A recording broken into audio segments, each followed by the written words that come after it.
Chapter 01, Your Digital Marketing Strategy Template, aka the Customer Value Journey.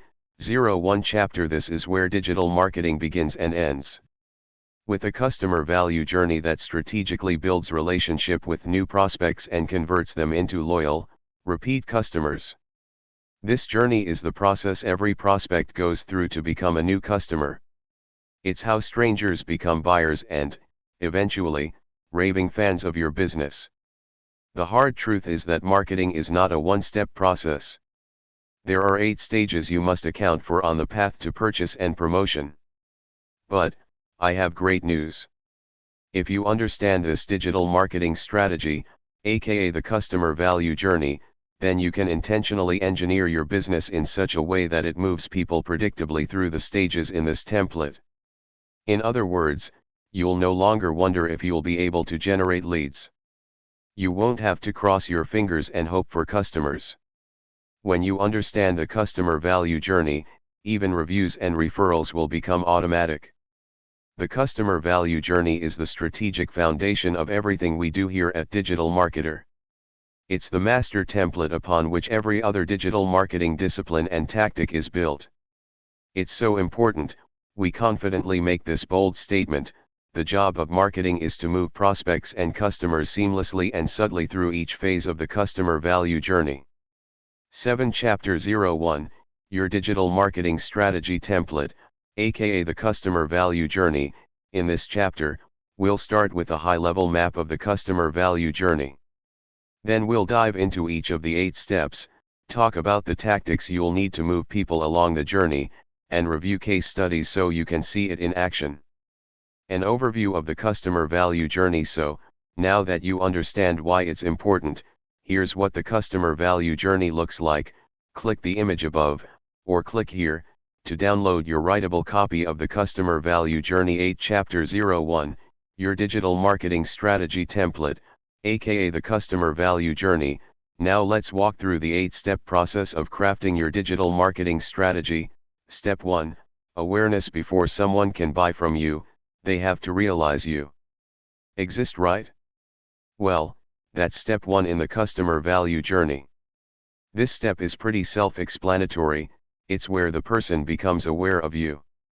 After all, nobody is born knowing who Apple or Amazon are.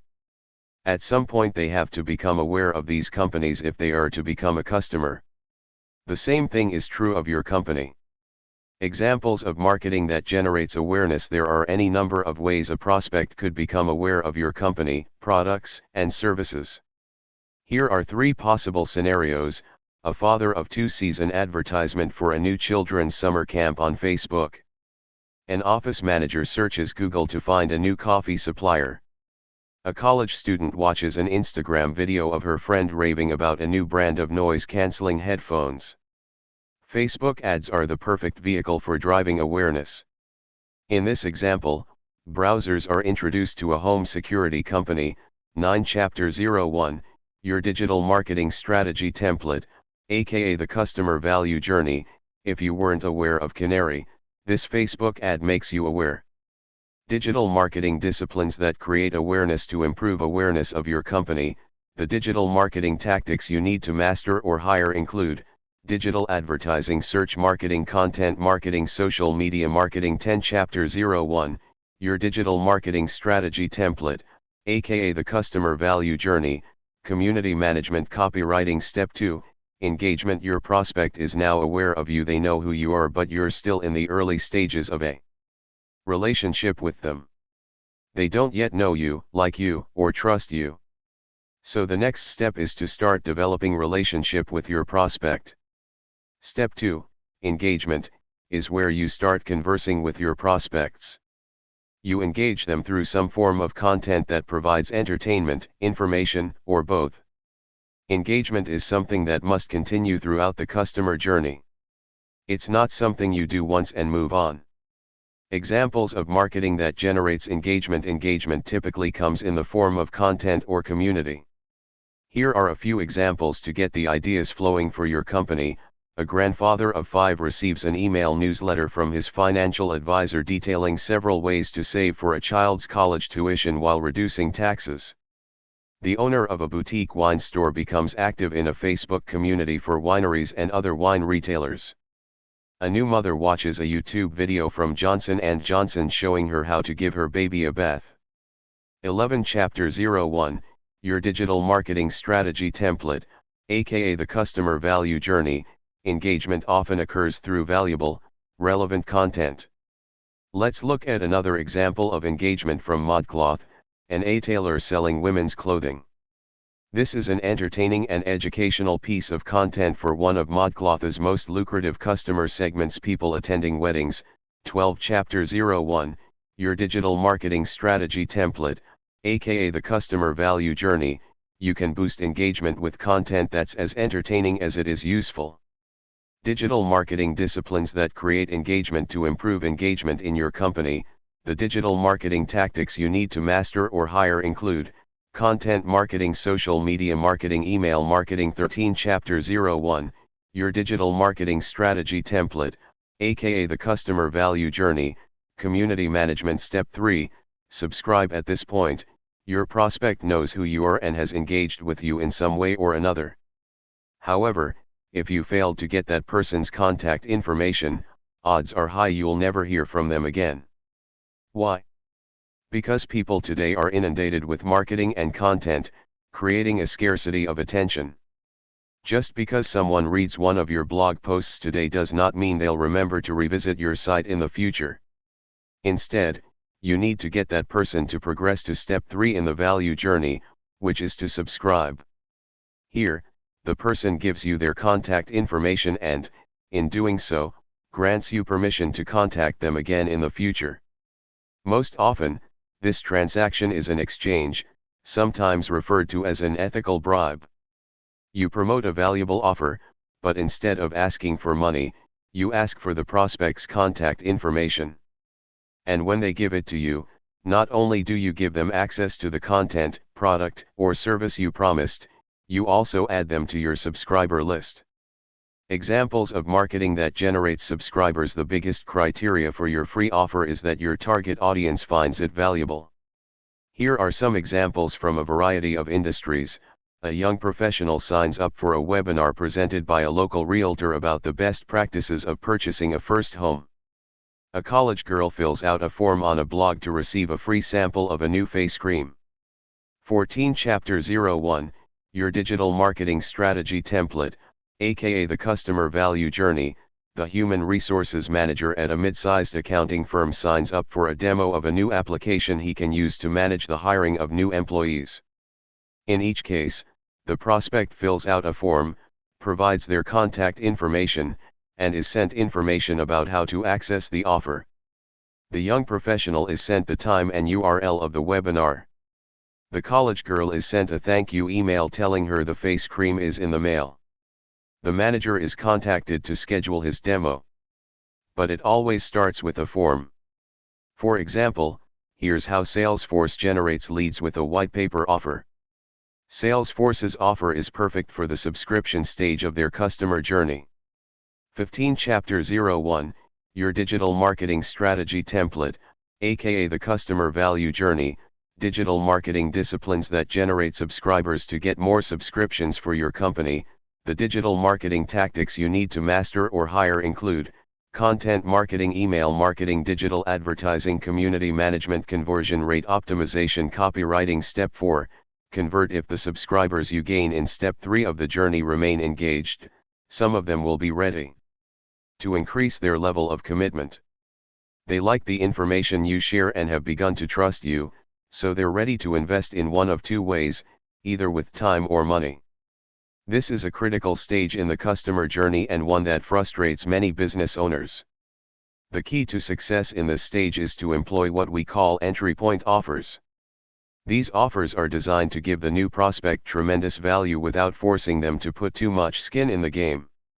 At this stage, to ask for a significant investment in a complex product or service would be asking too much, too soon. You're still in the early stages of relationship. In fact, it's too early even to concern yourself with profitability. That's right, in this stage of the customer journey, you might lose money on the prospects you acquire as buyers. This is, Perhaps, the most important lesson you must learn so it bears repeating. 16 Chapter 01, Your Digital Marketing Strategy Template, aka the Customer Value Journey. The convert stage of the customer value journey is about acquiring buyers or ramping up the commitment level of the leads you already have. It is not about profitability. The most valuable businesses in the world all understand that the costliest marketing activity your business undertakes is customer acquisition. It's the reason Sprint is willing to buy you out of your Verizon cell phone contract and give you a free phone. It's the reason GoDaddy offers domains for $2.95, and it's the reason Vistaprint will sell you 500 business cards for $9. The goal is to acquire a new customer. Profits come later. Examples of marketing that generates conversions: there are two types of entry point offers, those that require a commitment of time, and those that require a commitment of money. Here are some examples. The VP of operations at a large company purchases a high-dollar management consultant's book for $8 on the consultant's website. A daughter of elderly parents schedules a walk-through visit at the local retirement home. A man takes advantage of a $20 teeth whitening service at his local dentist. Notice the price point of each of these offers, from $8 to $20. Your goal here is not to make a huge profit. It's to get customers, to shift the relationship between you and your subscribers. Because, as you'll see, once someone is a customer, it's much more likely that person will purchase higher ticket, more complex products and services and do it more frequently. Remember, one of the costliest, in time, money, resources, marketing activities your business will undertake is the acquisition of customers. The good news is that once you've acquired them, you don't need to pay to acquire them again. Here's an example of an offer from GoDaddy that does a great job of acquiring new customers with extremely low-priced domain registration services. 17 Chapter 01, Your Digital Marketing Strategy Template, aka the Customer Value Journey. By offering a fantastic upfront deal, GoDaddy easily acquires the customer.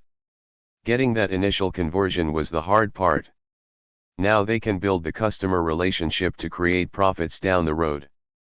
Digital marketing disciplines that generate conversions. To improve conversions in your company, the digital marketing tactics you need to master or hire include digital advertising, content marketing, copywriting, email marketing, search marketing. Step 5, Excite. At this point, your new customer has had a transaction with you. A small transaction, sure, but a transaction nonetheless. 18 Chapter 01, Your Digital Marketing Strategy Template, aka the Customer Value Journey. Your job now is to make sure the transaction is a good one, that the excitement of the purchase develops into goodwill and trust. The reason for this is simple: if the person doesn't get value from this transaction, they won't move on to the next stage and purchase more expensive things from you. So, how do you make sure your customers have a good experience? First, we assume that whatever the prospect purchased or gave up valuable time for is outstanding. Great marketing will only increase the speed at which your business fails if you don't have outstanding products and services. Second, the prospect must get value from their last transaction with you. The excite stage of the customer value journey is something you must return to again and again. And every time, it should create excitement. That being the case, whenever a customer or prospect does what you ask them to do, attend this webinar, buy this product, hire me for this service, you should engineer your marketing to maximize the chances they'll get tangible value from the experience. Examples of marketing that creates excitement. Your goal in the excite stage of the customer value journey is to make sure your customer gets value from their transaction. Here are some examples. A married couple buys a Keurig coffee maker, and uses the free coffee servings and quick start guide to have an amazing cup of coffee within minutes of opening the box. A new user of the Spotify music streaming app goes through an instructional walkthrough teaching her how to build a playlist of her favorite songs. A young man reads through 3 eye-opening blog posts recommended via email by his newly hired life coach in advance of their first coaching session. 19 Chapter 01, Your Digital Marketing Strategy Template, aka the Customer Value Journey. This stage is all about ensuring that your marketing is giving your customer opportunity to get value from doing business with you and to enjoy that value right away. It could be as simple as an email onboarding campaign, like this one from the productivity app, Evernote. An onboarding campaign is a simple way to add value immediately after a purchase. Evernote is a cloud-based note-taking app that you can use to sync notes between your computer, phone, and tablet. It has a lot of useful features, but Evernote knows that, in order to really hook new users and turn them into long-lasting customers, they have to make sure new users are successful with the app. That's why Evernote sends you these educational emails when you sign up for a new account. The emails contain tips that help you to get more value out of the application, making you more excited about it and more likely to use it. Digital marketing disciplines that create excitement to improve consumption in your company. The digital marketing tactics you need to master or hire include: email marketing, content marketing. 20 Chapter 01, Your digital marketing strategy template, aka the customer value journey. Copywriting. Step 6, Ascend. At this stage of the value journey, you've sunk time, money, and resources into acquiring leads and customers and making sure they get value from doing business with you. It's entirely possible that, until this stage, you have yet to turn a profit. In fact, if you're in a competitive market, and who isn't, you may be losing money on the front end of this process to acquire customers. That's perfectly acceptable, and here's why: you're investing in your future profits. Always remember that it costs more to acquire a new customer than to sell to an existing one. That first sales isn't about profits. It's about converting a prospect to a customer, so you can begin a long, and profitable, customer relationship. Buying customers on the front end is just shrewd business, but only if you can monetize those customers on the back end. The ascent stage of the value journey is where your customer will be ready to buy more and more often. If your business has a core offer, this is the place to make that offer. Then once your customer purchases that core offer, it's time to present them with other relevant offers. You'll notice that the value journey worksheet represents the ascent stage as a ladder. That's no accident. This is really a ladder that will hopefully lead to multiple purchases over time. Examples of marketing that creates ascension. Examples of ascension might include: a dating couple rent a convertible in San Diego and pay extra for satellite radio and GPS. 21 Chapter 01, Your digital marketing strategy template, aka the customer value journey. A new dad buys a digital camera for $2,495 and adds a lens kit, camera bag, and tripod to his purchase for a bundle price of $699. A woman with a brand new Mercedes buys an unlimited car wash package for $40 per month instead of paying for each car wash individually. Here's how Southwest Airlines creates ascension by making an offer that will improve your experience and increase the value of your transaction. Southwest's Ascension offer is an affordable add-on that improves their customers' experience. When you execute the stage properly, your customers will thank you for these offers. Southwest Airlines customers who want to board the plane early are happy to pay an extra $15 to avoid hectic boarding. Digital marketing disciplines that create ascension. To improve ascension in your company, the digital marketing tactics you need to master or hire include: email marketing. Copywriting. 22 Chapter 01, Your digital marketing strategy template, aka the customer value journey. Digital advertising. Content marketing. Step 7, Advocate. You now have a happy customer who has made several profitable purchases from you. The next stage in the value journey is to create marketing that encourages your most loyal customers to advocate for your business. An advocate is someone who speaks positively about your brand. An advocate is what you might call a passive promoter. They won't necessarily promote your business in an active way, but when asked about you, they will respond favorably. Examples of marketing that generates advocates. These final two stages, advocate and promote, are often thought to be outside of the control of marketing, but that simply isn't true. You can create marketing that intentionally generates more advocates and promoters. Here are a few examples. A woman enters a contest to win a new lip gloss from a beauty company by shooting a video review detailing how much she loves one of their lipsticks. Upon request, the warehouse manager at a produce supplier company writes a glowing review of the local courier service she uses to transport fruits and vegetables locally. Designer Shoe Warehouse knows the value of the advocate stage in the customer journey. This email is designed to activate advocates by asking for a review. 23 Chapter 01, Your Digital Marketing Strategy Template, aka the Customer Value Journey. DSW actively encourages customers to become advocates. Digital marketing disciplines that generate advocates. Getting advocates is important because it helps generate awareness, trust, and credibility with a wider audience, which helps you to get more customers and grow your business. To get more advocates in your company, the marketing efforts you need to work on include social media marketing, email marketing, search marketing. Step 8. Promoters differ from advocates in that they are actively seeking to spread the word about your brands, products, and services. 24 Chapter 01, Your Digital Marketing Strategy Template, aka the Customer Value Journey. In some cases, the promoter simply had a great experience with your company and wants to share their story with friends and family. In other cases, they promote because you've created an incentive for them to do so. This puts your message in front of a new audience, the fans, followers, and friends of the promoter. And because this new audience is hearing about you from a trusted source who they already know, they're much more likely to become customers themselves.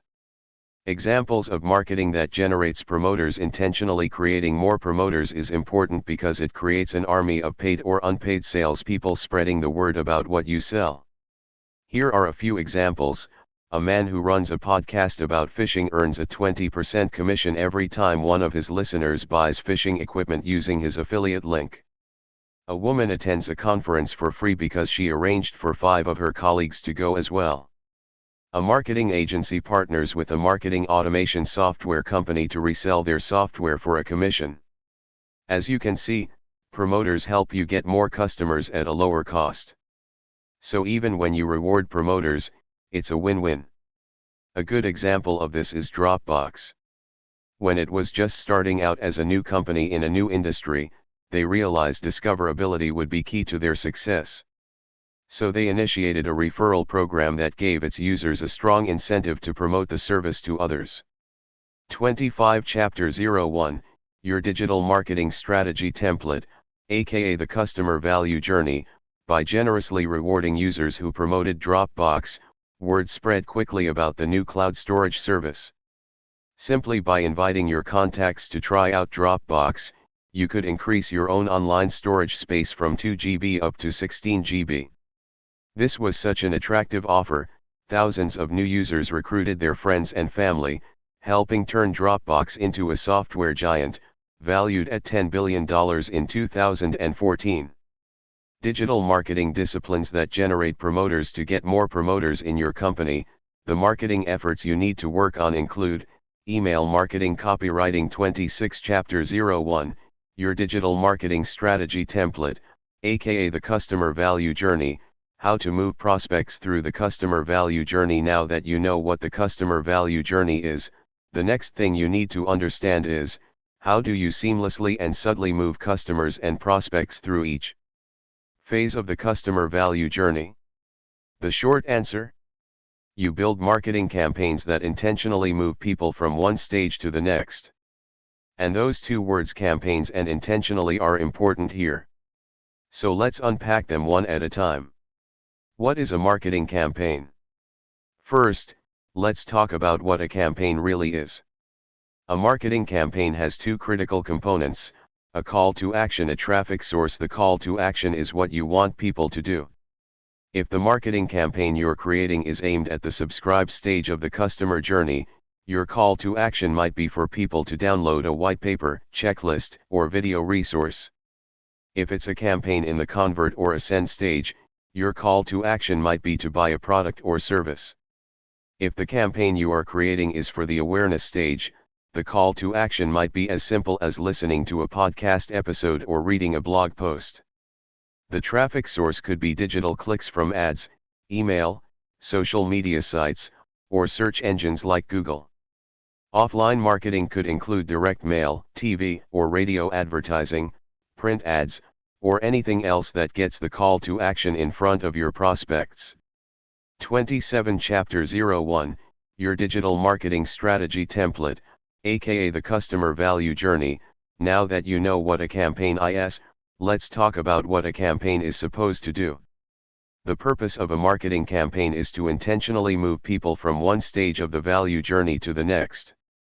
For example, a campaign might have the goal of getting people to sign up for your email list, going from engaged to subscribe. Another campaign might have the goal of getting new customers excited about their purchase, going from convert to excite. Once again, notice that a campaign is intentionally moving people through the value journey. And that word intentionally is important.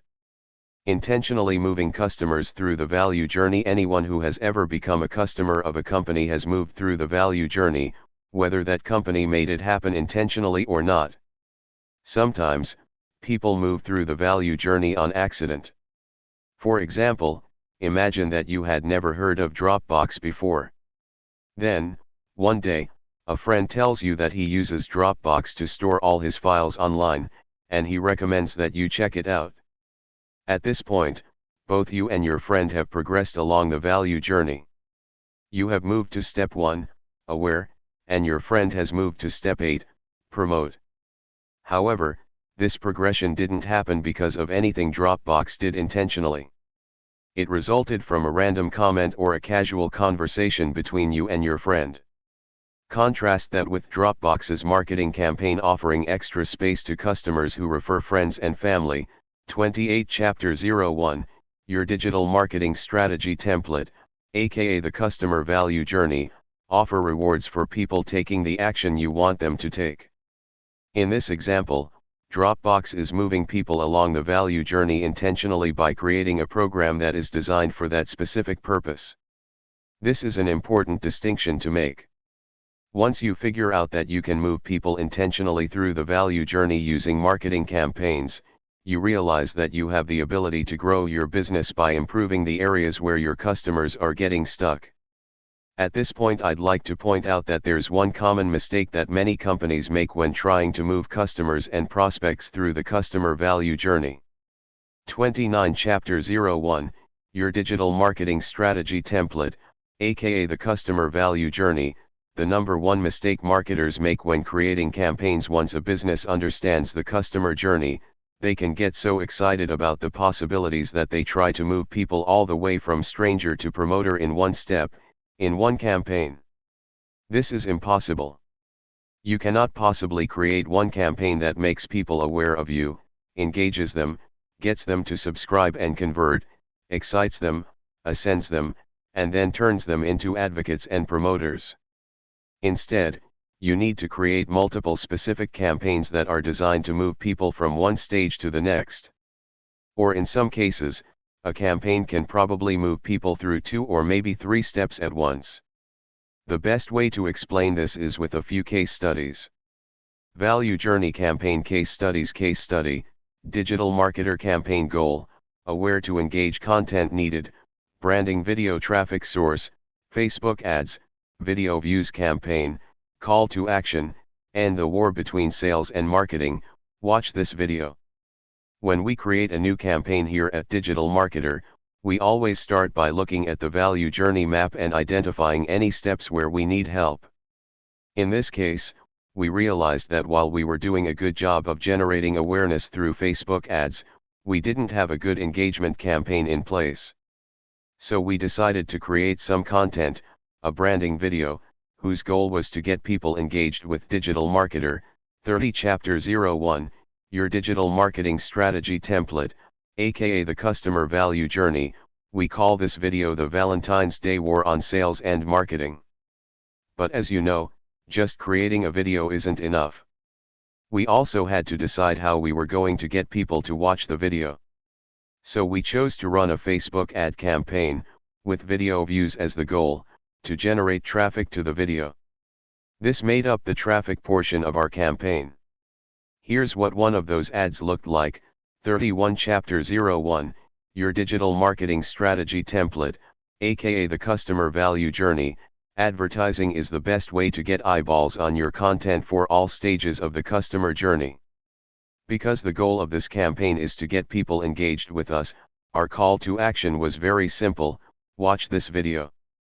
32 Chapter 01, Your Digital Marketing Strategy Template, aka the Customer Value Journey.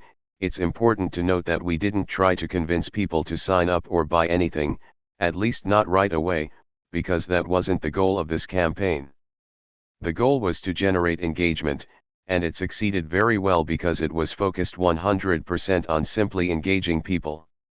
Case study: ModCloth campaign goal: engage to subscribe, content needed, blog post traffic source, Facebook organic traffic. Call to action: sign up for ModCloth's good news and great offers. Here's an example of a campaign with a different goal. In this case, the clothing company ModCloth wanted people who were already engaged with their content to subscribe to their email list. The content needed for this campaign was pretty straightforward. It's a blog post. When you go to the ModCloth blog, you'll see many helpful blog articles like this one. ModCloth leveraged this blog post to drive subscriptions. 33 Chapter 01, Your Digital Marketing Strategy Template, aka the Customer Value Journey. Because ModCloth has a lot of engaged Facebook followers, they were able to use free organic Facebook traffic as their traffic source. Remember, you don't always have to pay for traffic. So we have content and a traffic source. Now, what's the call to action? Well, you'll notice that while you're browsing the blog you'll be greeted with this pop-up. Pop-ups have been proven to be an effective tool for a subscribe call to action. Now you might not think of this as a campaign, but it totally is. It's a specific call to action: sign up for ModCloth's good news and great offers. And anytime someone fills out this form, they move on to the next stage in the customer value journey. Often the best marketing campaigns are the simplest. 34 Chapter 01, Your Digital Marketing Strategy Template, aka the Customer Value Journey. Case study: honest company campaign goal: engage to subscribe to convert content, email copy and creative traffic source, Google AdWords call to action, exclusive offer. 25% off your first order. Here's an example of a campaign that moves people through 2 steps in the value journey, from engage to subscribe and then to convert.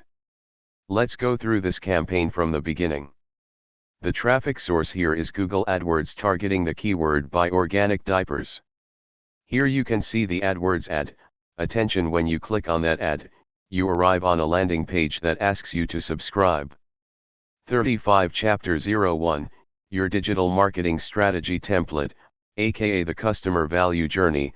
Subscribe. Once you opt in, they'll send you the following coupon in your email, about 24 hours later, assuming you didn't already make a purchase. 36 Chapter 01, Your Digital Marketing Strategy Template, aka the Customer Value Journey.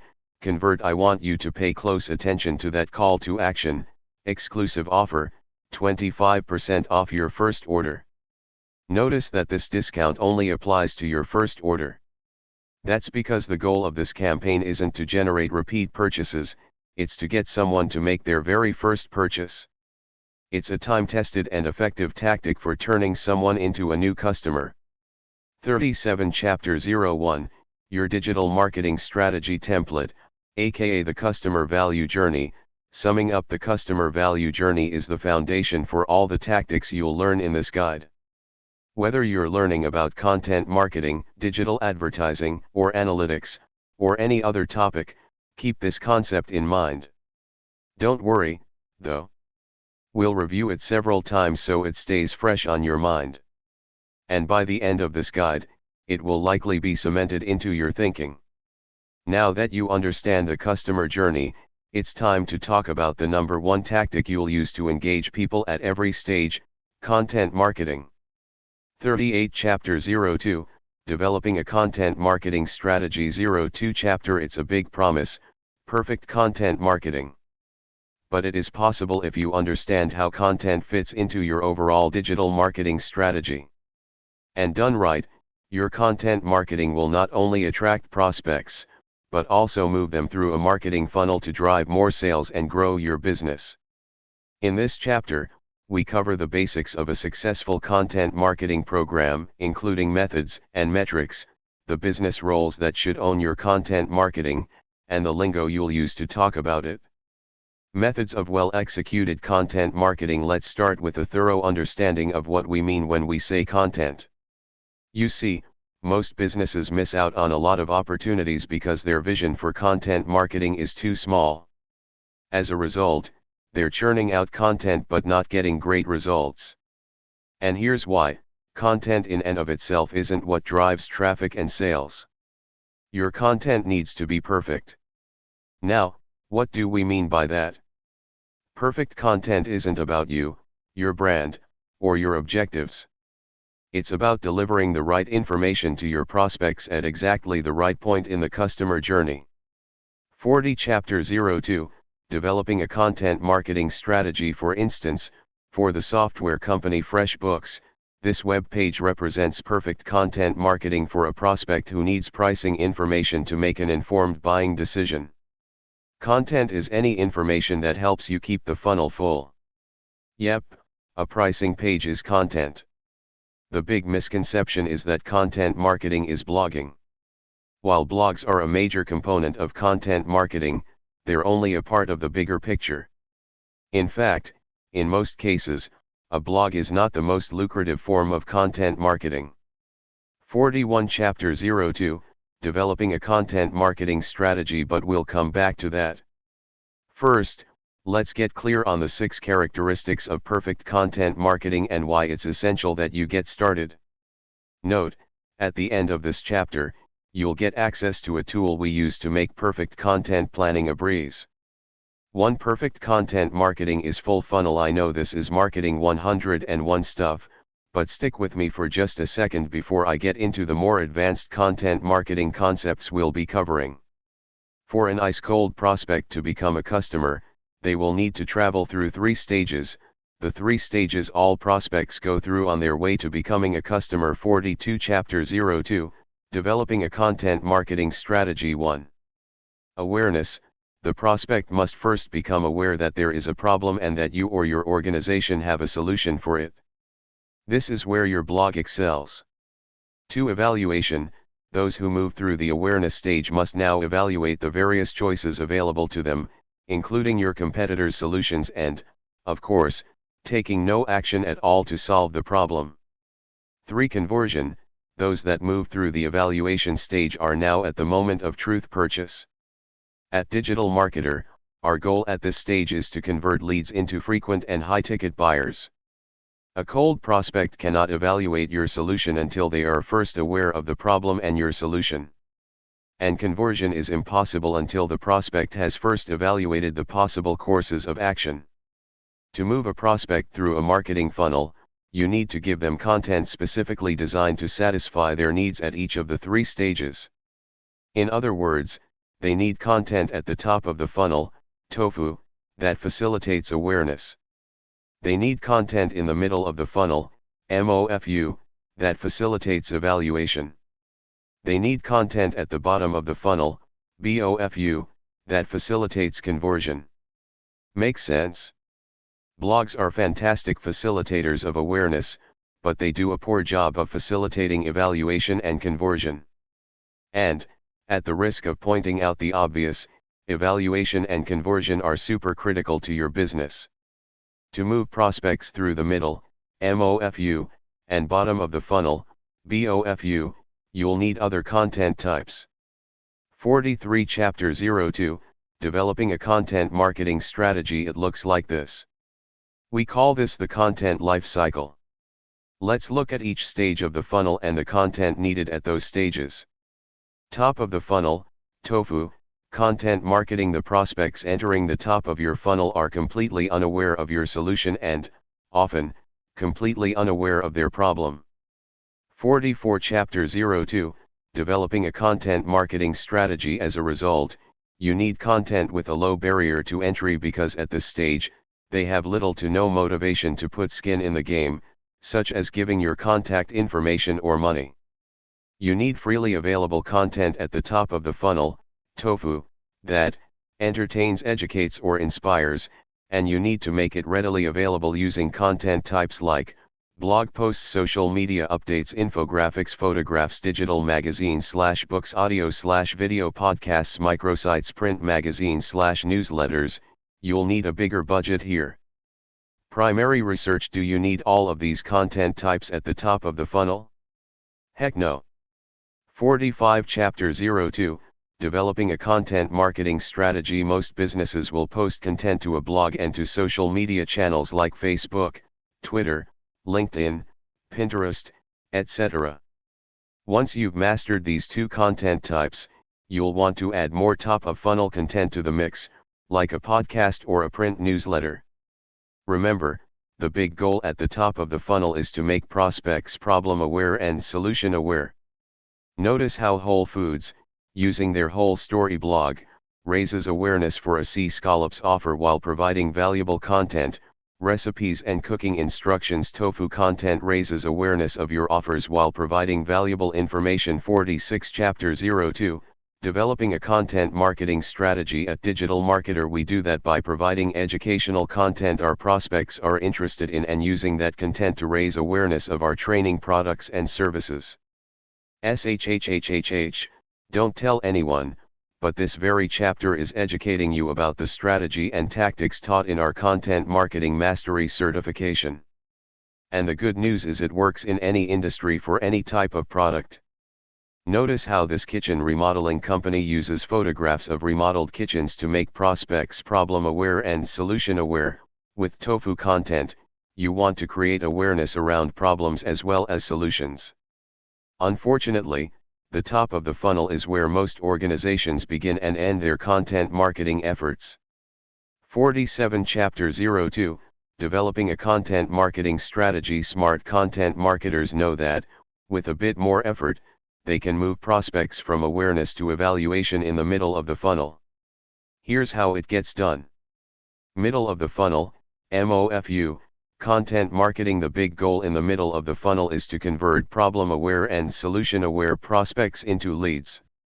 Here, we use free content to incentivize prospects to submit their contact information and opt in to receive future marketing. We call this type of content a lead magnet. Lead magnets can be educational resources, case study, white paper, etc., useful resources, swipe file, checklist, etc., software downloads, discount/coupon, clubs, quizzes/surveys, webinars/events. This is a lead magnet that Digital Marketer uses to generate leads for our products surrounding Facebook advertising. 48 Chapter 02, Developing a Content Marketing Strategy. Lead magnets are free content that incentivize prospects to opt into your list, becoming leads. When visitors click on the Download Now button, they're prompted to enter their email address to receive the piece of content. This piece of content, a white paper, from Cloud Margin, generates solution-aware leads. 49 Chapter 02, Developing a Content Marketing Strategy. A white paper or report creates solution-aware leads. But you can't deposit leads in the bank. A third content type is required at the bottom of the funnel, BOFU, to convert leads into customers. 50 Chapter 02, Developing a Content Marketing Strategy. Bottom of the funnel, BOFU, content marketing. Okay, it's point of sale time. What types of content will your new lead need to make an informed purchase decision? Here are a few: demos/free trials, customer stories, comparison/spec sheets, webinars/events, mini classes. Your lead may be reading your blog and downloading lead magnets, and it will help convert her, but you'll need content that helps her decide between you and your competitor to move her through to purchase. Notice how Salesforce supplies leads in the bottom of the funnel with plenty of customer stories to prove that their product can handle that lead's circumstances. 51 Chapter 02, Developing a Content Marketing Strategy. Customer success stories are smart BOFU content. Salesforce.com has dozens of these customer stories, one for every major industry, product offering, and size of business. Customer stories are content that converts, and they are the responsibility of the content marketing team. 52 Chapter 02, developing a content marketing strategy. Consider this piece of content designed to assist prospective QuickBooks customers in choosing the right solution. At the bottom of the funnel, prospects are comparison shopping, so comparison sheets make smart BOFU content. But QuickBooks could earn some points by comparing their tools to their competitors' tools as well. For instance, a Google search suggests that a comparison sheet between QuickBooks and their competitors, such as Xero, is another piece of content that should be on the radar of the Intuit content marketing team. 53 Chapter 02, Developing a Content Marketing Strategy. Google suggestions are a good source for content ideas. And while we're at it, look at all the bottom of funnel, BOFU, content Xero's content marketing team has built. 54 Chapter 02, Developing a Content Marketing Strategy. Brand comparisons are good BOFU content. And customer stories are great BOFU content. 55 Chapter 02, Developing a Content Marketing Strategy. And the best BOFU content answers last-minute questions and gives prospects a reason to buy. Is creating top-of-funnel, TOFU, content on a blog important? Absolutely. But failing to build a full funnel content plan will leave you disappointed in your content marketing results. Too perfect content marketing is intent-based. Some businesses and marketers get hung up on the wrong metrics, particularly when it comes to their blog. Take a look at this video to see what I mean. 56 Chapter 02, Developing a Content Marketing Strategy. The key to perfect content marketing is understanding existing intent and anticipating future intent, and then, creating the content assets needed to address that intent 24 hours a day, 7 days a week.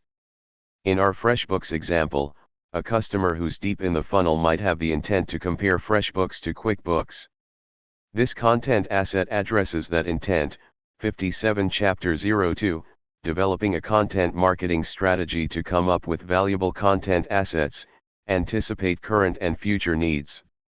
And you'll have to run paid traffic to your content to maximize your results, or you risk leaving money on the table, as Molly explains. 58 Chapter 02, Developing a Content Marketing Strategy. The truth is, the most lucrative content assets you'll create, if you have an existing business, are assets that meet intent at the bottom and middle of the funnel. Optimize for this existing bottom and middle of funnel intent before going to work on generating awareness at the top of the funnel with an expensive and time-consuming blog rollout. That's not to diminish the power of a business blog. Over the last 24 months, we've been adding content assets, articles and podcasts, at the top of the funnel, and we've increased website traffic, think awareness, by 1053%. That said, the quick wins in the content marketing game are in the middle and bottom of the funnel. 3. Perfect content marketing is ascension-focused. Failure to provide an ascension path from every piece of content you create isn't just bad marketing, it's a bad user experience. Smart content marketers anticipate the next logical intent and remove as much friction as possible to create a clear path to conversion. For instance, let's say I'm shopping for supplies to repaint my kitchen. 59 Chapter 02, Developing a Content Marketing Strategy. In our FreshBooks pricing page example, notice that FreshBooks has created a clear ascension path to a risk-free trial of the software. In blog content, prospects can be given the opportunity to opt in with their email address to get more information about a topic. Check out this ascension offer embedded in a blog post. Clicking on this banner ad will take the prospect to a landing page to enter their email address and ascend to a lead. 60 Chapter 02, Developing a Content Marketing Strategy. Ascension offers can be embedded in your blog posts. They get more information about a topic they are interested in. You get a lead. 4. Perfect content marketing is segmented. You can run surveys and polls until you're blue in the face. But you won't know what people are truly interested in until they give you their money or time. 61 Chapter 02, Developing a Content Marketing Strategy. When a prospect visits a piece of content, spends time, they have raised their hand and indicated interest. And, because of the magic of ad retargeting, you can follow up with these prospects with a relevant ascension offer without even acquiring their contact information. Retargeting blog visitors can help you create segmented leads. 5. Perfect content marketing is cross-channel. Perfect content marketers publish content that meets intent in any channel where groups of prospects are searching for and sharing content, including website/blog, Facebook, Twitter, LinkedIn, Pinterest, YouTube. 62. Chapter 02, Developing a content marketing strategy. Chances are a single content asset could be published across numerous channels to maximize exposure. For instance, could that video demo of your product be republished on your YouTube channel like Cuisinart has done here? 63. Chapter 02, Developing a content marketing strategy. If you're wondering, who in the hell would watch that boring video, the answer is anyone who is interested in buying a coffee grinder and, particularly, anyone interested in buying that coffee grinder. Anecdotally, I bought that coffee grinder after watching that demo just a few weeks ago. The grinder does a great job grinding coffee, and that video does a great job at cross-channel content marketing at the bottom of the funnel. Can that article on your blog be repurposed as a webinar? Can that podcast become a written article for LinkedIn Pulse? 6. Perfect content marketing is avatar-based. Last, but certainly not least, perfect content marketing assets are produced to satisfy the intent of your customer avatars. A content asset can satisfy the intent of multiple avatars, or it can be published to target a single avatar. At Digital Marketer, for example, we produced an article to raise awareness, top of the funnel, for our marketing certification programs. This article was specifically targeted to our employee avatar who has the intent of acquiring skills that will land them a better job. 64. Chapter 02, Developing a content marketing strategy. Our goal for this article was to raise awareness for our marketing certification programs, so it was targeted to our employee avatar. Content marketing planning. The content campaign. To execute perfect content marketing, you need a plan. At Digital Marketer, we make this plan at the offer level using a spreadsheet called a content campaign plan. The planning document includes fields for marketing funnel. Is this asset addressing intent at the top, middle, or bottom of the funnel? Avatar. Which avatar, will this asset target?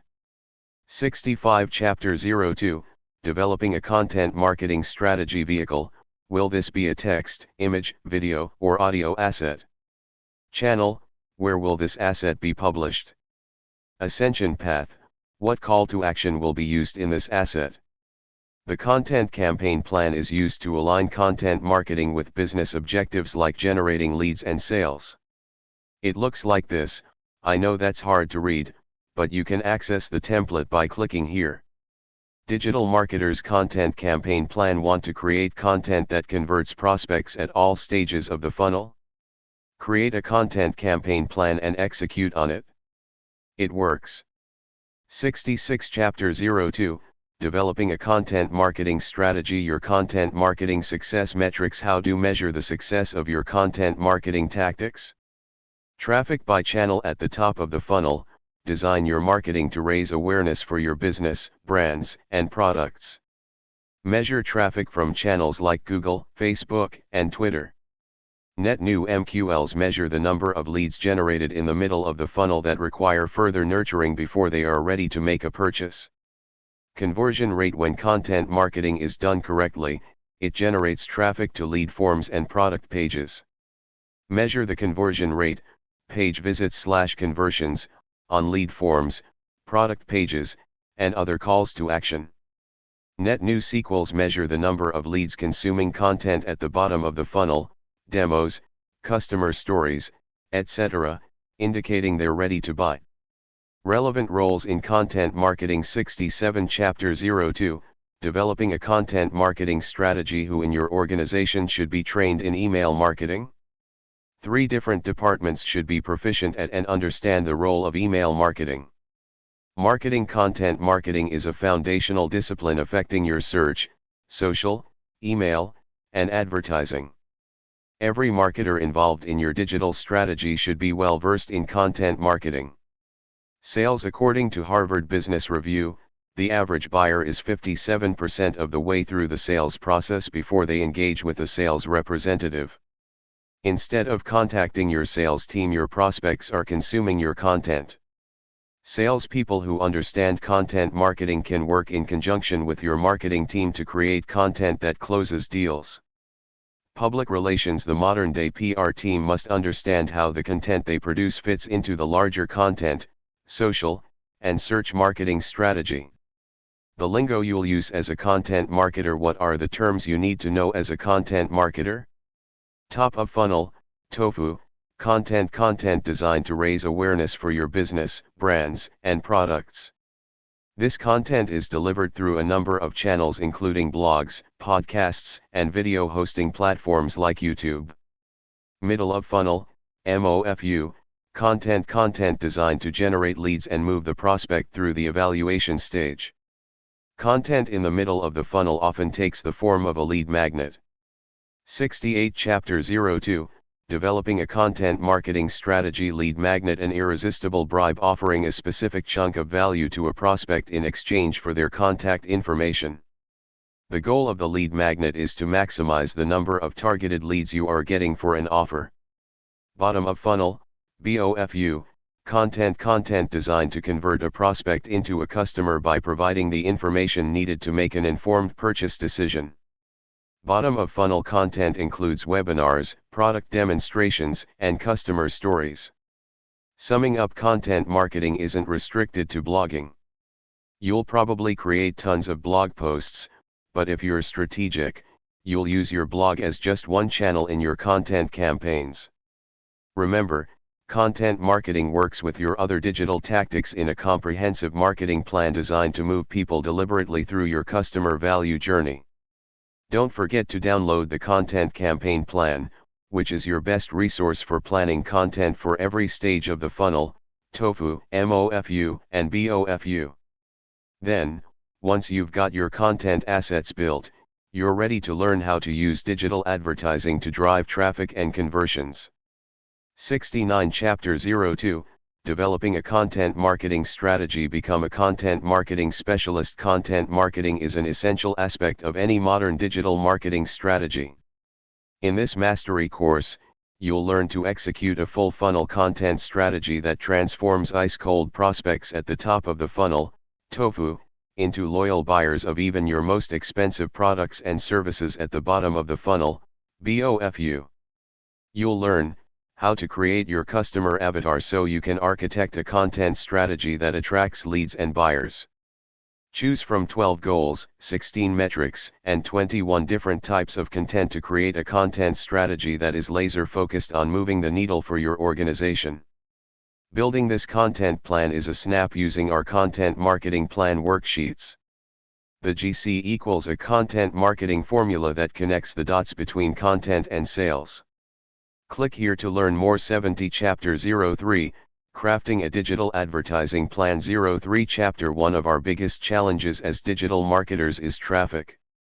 How can we easily and affordably get people's attention, push them to our websites, and convert them to subscribers and customers? The secret is digital advertising.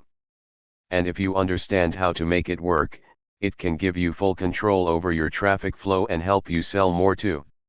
In this chapter, you'll learn the process for planning, setting up, and optimizing your ads, including the metrics you need to watch, the lingo you'll use as a media buyer, and the people in your business who should be responsible for digital advertising.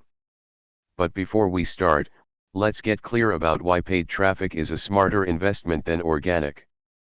The difference between paid and organic traffic: free traffic is always the goal, right? Which is why most businesses aim for organic traffic first. After all, if you can get a steady flow of free traffic, you'll pocket the savings. But as with everything else in life, you get what you pay for. The easiest way to explain that is with a simple comparison: the water hose versus the rain. Paid traffic is like a water hose. You have complete control over the direction it's pointed, the amount of water pouring from it, and how long you let the water flow. You can turn it on and off whenever you want. If you're getting more traffic than you need, with paid traffic, you can slow the flow. You have control of where it's going, how fast, and when. 72 Chapter 03, Crafting a Digital Advertising Plan. Organic traffic, on the other hand, is more like rain. You aren't sure when or if it will come, how consistent it will be, nor how long it will last. Listen to the Weather Channel all you want. You have no control. With organic traffic, you can lose traffic if Google changes their algorithm. If a competitor has a huge launch, you could lose traffic to them. You also have no control over where the traffic goes. Even simple things like changing the URL of your landing page can mess things up. You can enjoy all the control of paid traffic without it actually costing you anything. You do that by building funnels that reimburse your ad spend. So in essence, you can acquire customers for free, and then once your advertising costs have been reimbursed, use simple tactics to build loyalty and optimize your customers' lifetime value. Better still, it's not an either/or proposition. The better your paid traffic is, the better your organic traffic will be as well, because good advertising drives traffic and the pages that get lots of traffic tend to rank higher in search engines. That creates an upward spiral of traffic acquisition. A win-win, if you will. But it's important to be realistic. You just can't run one traffic campaign and expect it to magically deposit $1 million in your bank account.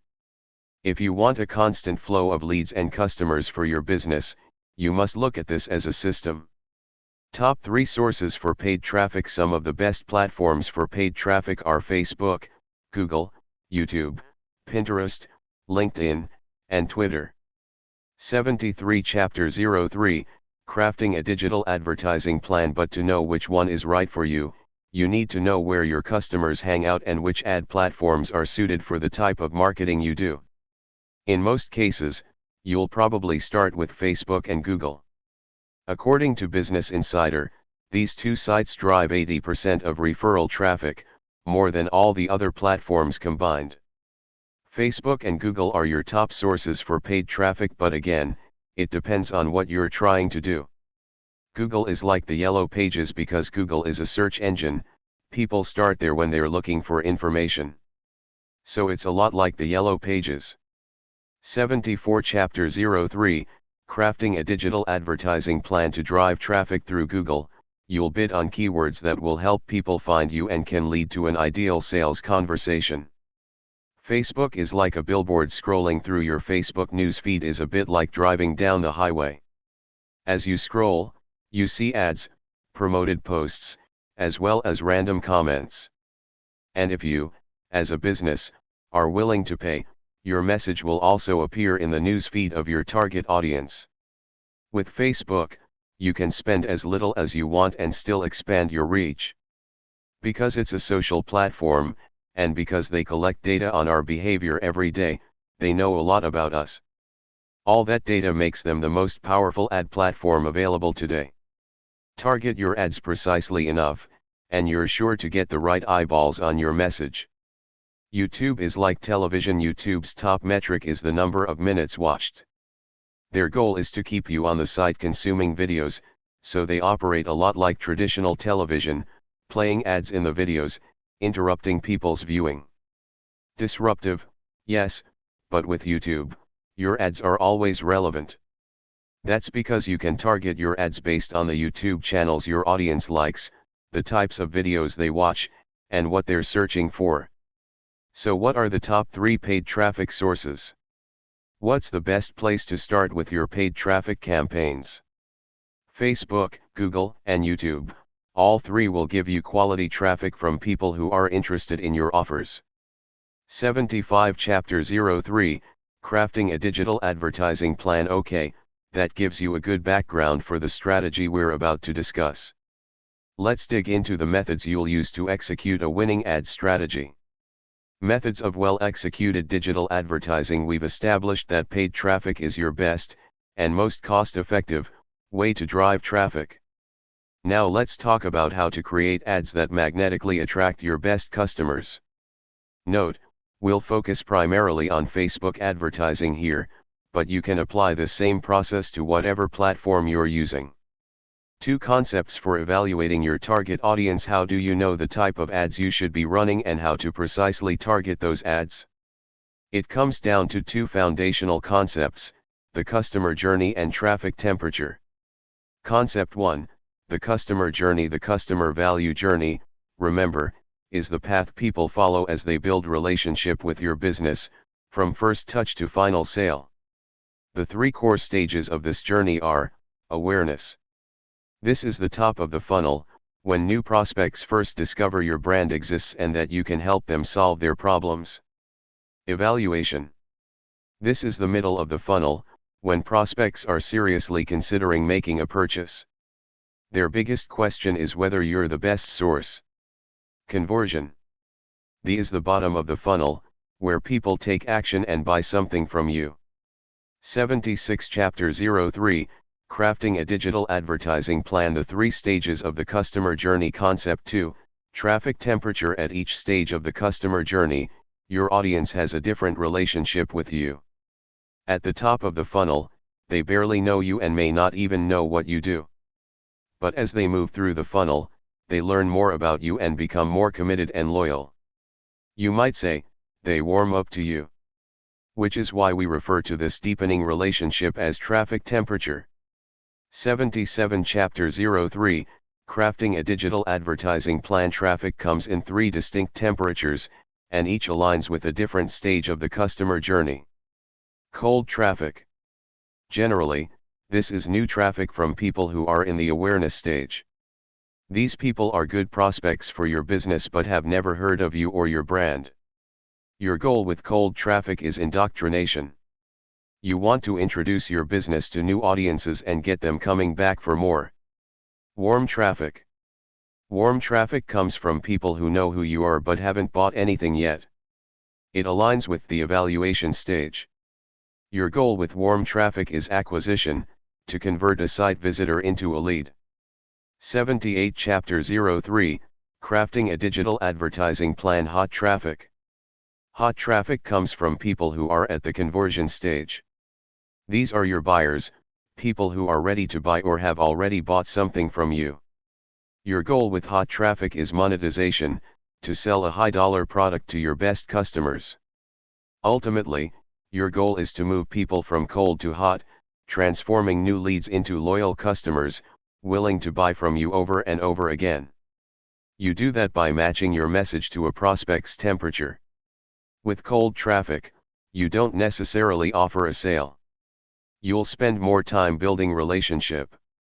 Whereas with hot traffic, the relationship is secure.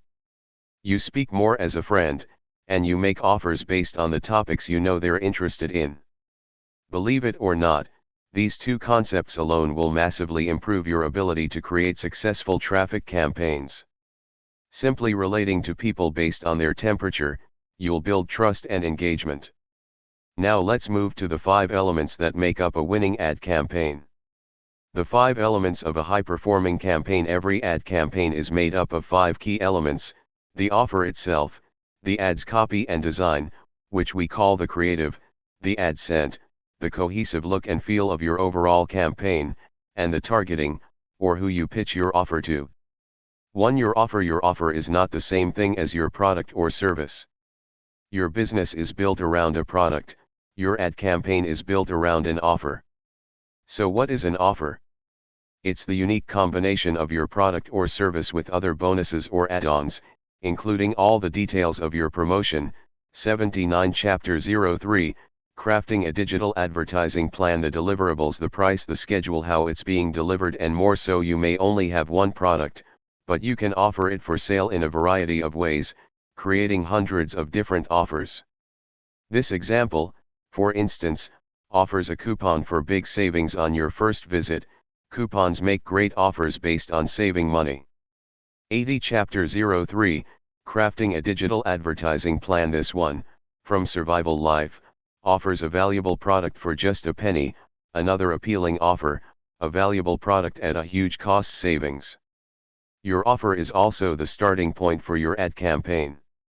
Get it right, and everything else will usually fall into place. But the opposite is just as true: put together a bad offer, and your ad won't convert. 81 Chapter 03, Crafting a Digital Advertising Plan 2. Your copy. Your ad copy refers to the messaging you use in your ad campaign. It should be clear and compelling, so the benefits stand out, both the benefits of engaging with the ad and of taking whatever action you're asking for. Good copy has a strong emotional hook. It's intriguing and persuasive without relying on hype. Generally, you want to start your ad by speaking to a pain point your target is dealing with. Then your offer should be presented as the solution. This hired promotion leads with the problem, counting down the hours until you get to leave the office. If someone resonates with that problem, they'll be eager to see the solution. 82 Chapter 03, Crafting a Digital Advertising Plan. Or take this example from WINC, if going to the store is a pain point, they hook your interest in the very first line. 3. The creative. Creative refers to the graphic elements of your ad, the image, video, or carousel images. Don't be fooled by the term creative. It doesn't have to be overly imaginative. Good creative communicates your message visually in just a second or two. So it supports and enhances your copy. Here at Digital Marketer, we like to be literal with our ad creative. Whenever possible, we visually display the offer, so people know at a glance what the deliverable is. 83 Chapter 03, Crafting a Digital Advertising Plan. Take this ad as an example. The article we promoted the offer in is on the left, and the resulting ad is on the right. Your creative should communicate your message visually in 1 to 2 seconds. Or this one where we promoted our 60-second blog plan, literal creative communicates clearly. 84 Chapter 03, Crafting a Digital Advertising Plan. In both cases, the creative is literal, depicting as closely as possible the download we're offering. 4. AdScent. AdScent refers to congruency, or sameness, throughout your campaign. Why is this important? Because trust is a huge conversion factor. If people feel comfortable that your offer is valid, they'll seriously consider your offer. Do anything to create doubt or fear, and they'll exit without taking action.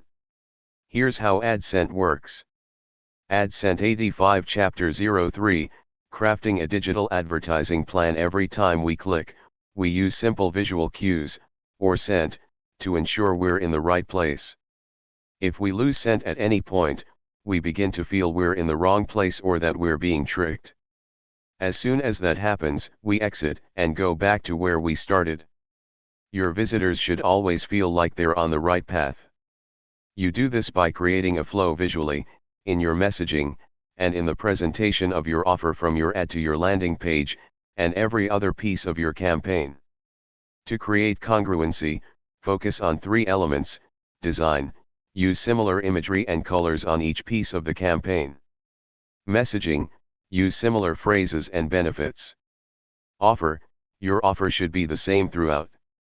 AdScent is low-hanging fruit in digital advertising. Get it right, and you'll boost your conversion rate and lower costs.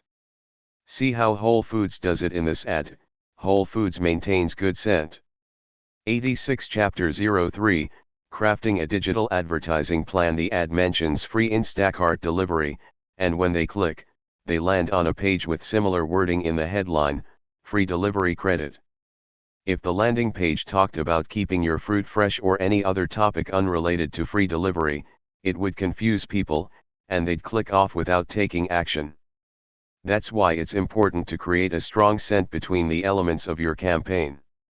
5. Targeting. The final element in a high-performing ad campaign is targeting, and it's important because even a great offer won't convert if you put it in front of the wrong audience. Follow 2 rules of thumb when planning your targeting. First, be as specific as possible. Specificity has to do with research. When planning your targeting, learn as much as possible about your target audience. You want to know your target audience so well, you can single out specific interests that this group has but no one else would have. Second, get the message right for your target temperature. Temperature, as we talked about earlier, has to do with matching your message to the level of relationship you have with your target audience. Here are some guidelines for getting the temperature right. Cold traffic. Here, you're just introducing yourself to new audiences, so you have 3 goals, none of them being to sell indoctrination. Aim to build trust and establish credibility by sharing valuable information for free. Pixeling. When they arrive on your content, pixel them so you run more ads to them and warm them up. 87 Chapter 03, Crafting a Digital Advertising Plan Segmentation. If they click on a blog post about email marketing, we know they're interested in that topic, so we can make them a more relevant offer later. What kind of offers do you make to cold traffic? Blog posts, social media updates, content videos, podcasts, lead magnets, quizzes, white papers, YouTube ads to content, Twitter ads to pillar content, infographics. When paying for cold traffic, you'll pixel people who engage with your ad or click through to free content. You want to give them value so they begin to like your brand. So focus on entertaining, inspiring, and educating everyone who clicks through. Warm traffic. Think about warm traffic as acquaintances who have shown interest in return. It's not a developed relationship yet, but there has been a connection. So you'll target these ads to leads that opted into your email list.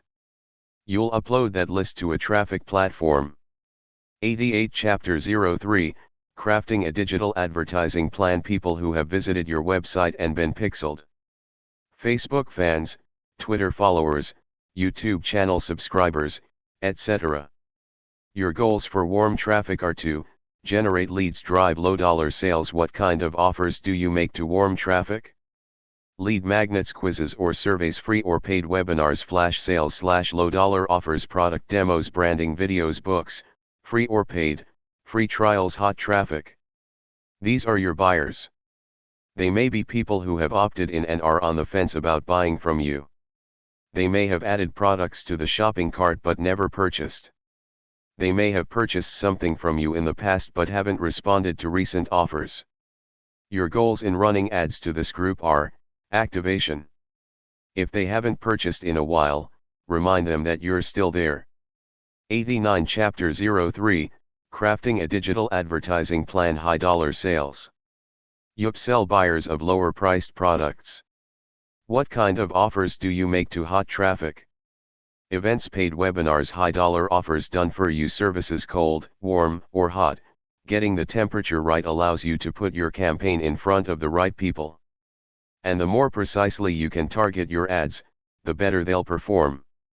Now let's talk about creating an ad campaign. How do you put all these concepts and elements together to create a successful ad campaign? The secret is to create everything in advance, all the copy, creative, and targeting before trying to set up your campaigns. The idea is to create precisely targeted ads that speak directed to your target audience. And for that, we use the ad grid. Ad grid, from strategy to scale. The ad grid is a strategic approach to creating campaigns that perfectly align with the temperature and interests of the people you're targeting. The idea is to identify in advance the types of people you're targeting and the hooks that are most likely to grab their attention, so you can be sure you're creating a good marketing / message fit. You'll create your ad grid in Excel or a Google Sheet, but it will look something like this. 90 Chapter 03, Crafting a Digital Advertising Plan. The ad grid helps you create highly targeted ads. Create a different ad grid for every campaign you put together. Now, with your spreadsheet ready, here are the 7 steps you'll go through to plan, implement, and scale your campaign.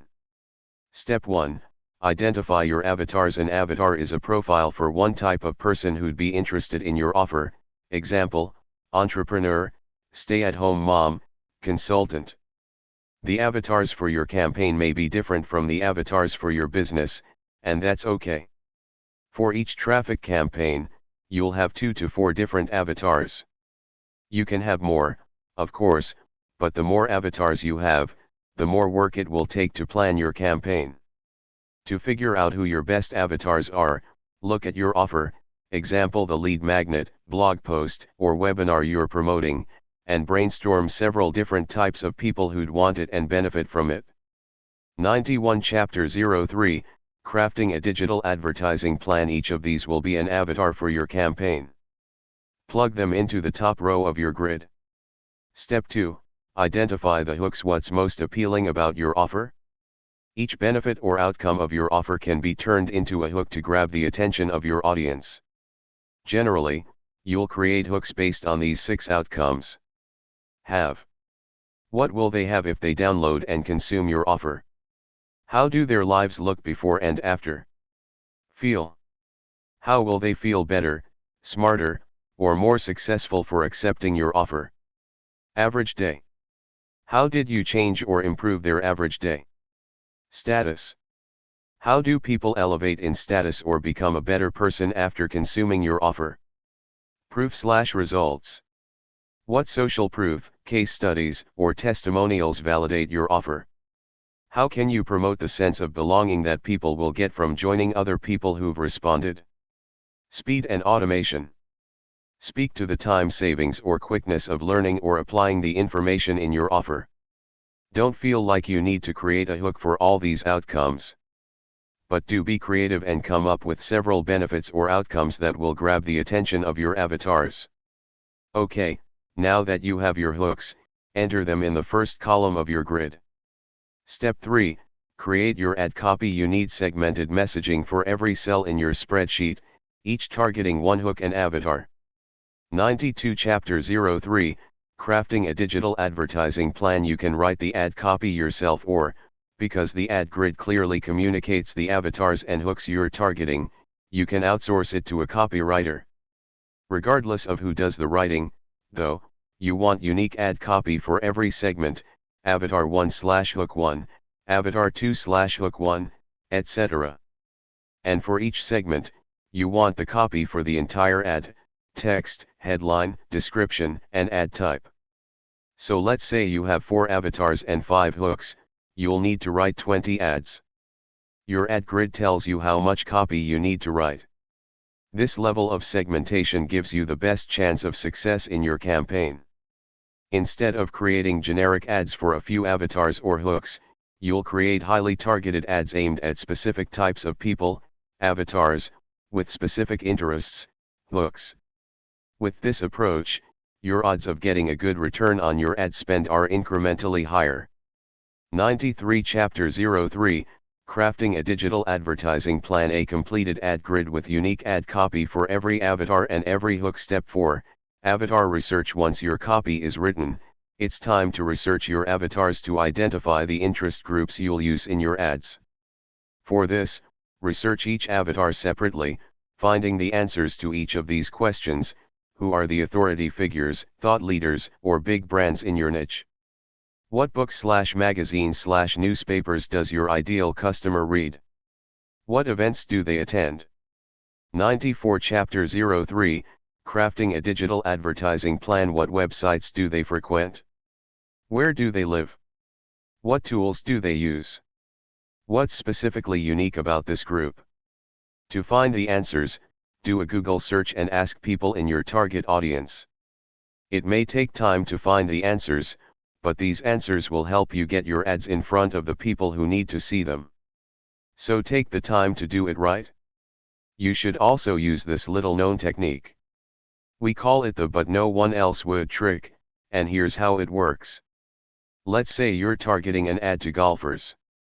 You want to find interests that only avid golfers would know about, so no one will click on your ad except qualified prospects. 95 Chapter 03, Crafting a Digital Advertising Plan. Even casual golfers would likely know who Tiger Woods and Phil Mickelson are, but only avid golf enthusiasts would know Bubba Watson. So when setting up your ad, you'd want to target people interested in Bubba Watson. This is what you're looking for in your avatar research, the interests that only die-hard fans would know about, so you can get the right eyeballs on your ads. Step 5, Create or outsource ad creatives. Your creative is the visual element you'll use in each ad. At a minimum, you need one creative for each hook. What should your creatives look like? Do a Google image search of each hook's keywords, and see what comes up. Images for the Google search. Golf tips. 96 Chapter 03, Crafting a digital advertising plan. The top ranking images show you what people think about when they hear your keyword. Use that as inspiration. But don't copy. Design original images or videos that include the imagery people associate with your keyword but that also have your brand's unique look and feel. Step 6. Set up your ads and compile your results. At this point, you have all the assets you need for your ad campaigns. It's time to set up your ads. Use the ad grid to help you build each ad. Use the avatar for your targeting. Use the copy and creative you've developed to build the ads. Use your avatar interests to build an audience size in the range of 500,000 to 1.5 million each. Then turn your ads on and run them about a week. Once you start getting results, you can begin gathering your metrics. Your best success metric depends on the purpose of your campaign and the temperature you're targeting. It might be cost per click, cost per 1,000 impressions, cost per acquisition, ROI, or some other metric that reflects your success. Record that metric in your ad grid below the ad copy for each avatar/hook. Ideally, you'll collect the metrics at 7 days, 14 days, 21 days, and at the end of the campaign. 97 Chapter 03, Crafting a Digital Advertising Plan. Step 7, Scale. Scaling is about figuring out what's working, what's not, and how you can get bigger, better results. There are two ways to scale a campaign: horizontally, if your results for an avatar are better than average, buy traffic in on other ad platforms to boost your visibility to that group of people. Vertically, if a specific hook or avatar is working especially well, create more ad sets to that group on the same platform. Find your winning avatar and hooks, and scale those. But also refine your process so you get better results in less time with a smaller investment of time or money. Optimizing your process in digital advertising. Your goal is to attract cold traffic, then warm it up over time, so you can effectively attract new people to your website, get them to opt in, and persuade them to buy. To do that, you'll build campaigns that include ads for all temperatures of your target audience. The challenge is to stay within your budget while targeting different segments. Here's how to optimize your ad spend. Your formula for success is 6:3:1. Let's assume your budget allows you to spend $10 a day. Your daily spend will look like this: $6 per day on cold traffic, driving cold traffic to your site with pure content; $3 per day turning warm traffic into leads or buyers. 98 Chapter 03, Crafting a Digital Advertising Plan. $1 per day retargeting and selling a higher dollar product. That ratio may change periodically depending on your needs, but this is a good balance, allowing you to target all temperatures while maintaining control of your spending. Optimizing your ads. When targeting different temperatures, you need to adapt your ads to the level of relationship. These templates will give you a good head start.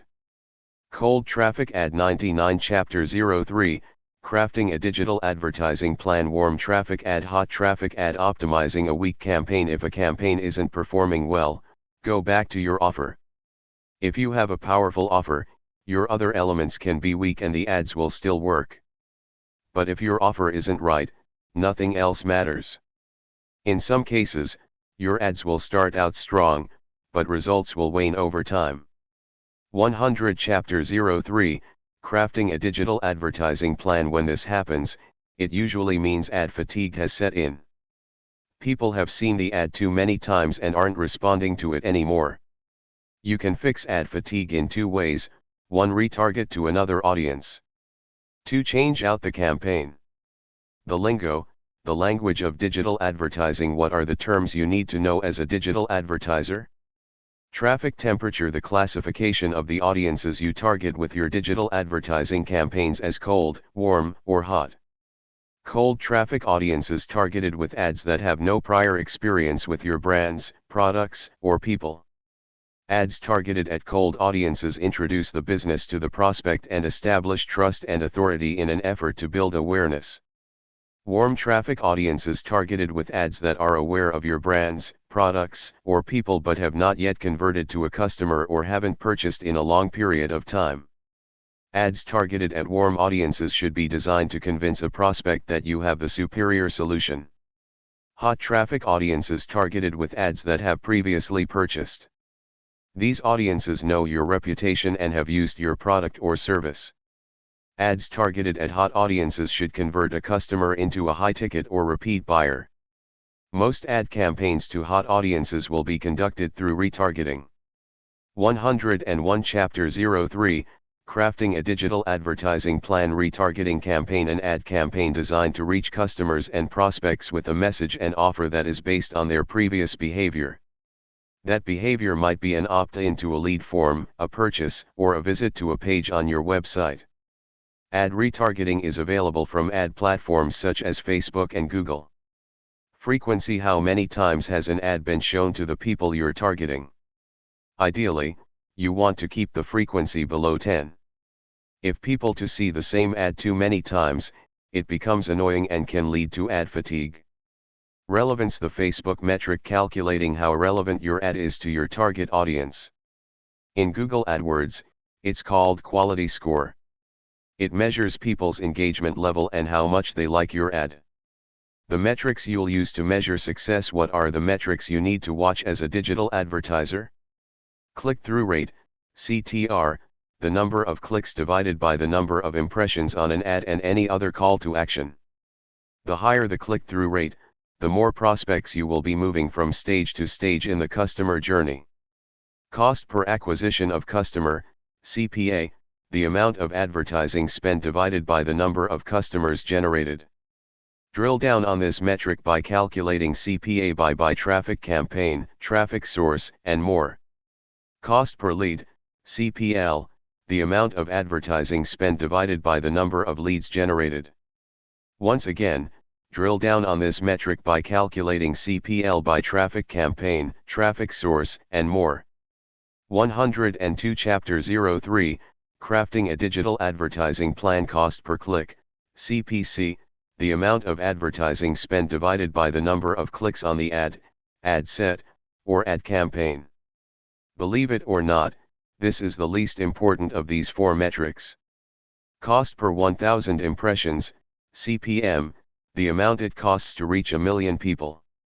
When you're creating a campaign to extend your reach or build brand awareness, this is the metric to use. The roles: who has responsibility for digital advertising? Who should own your digital advertising? Where in the company does responsibility lie?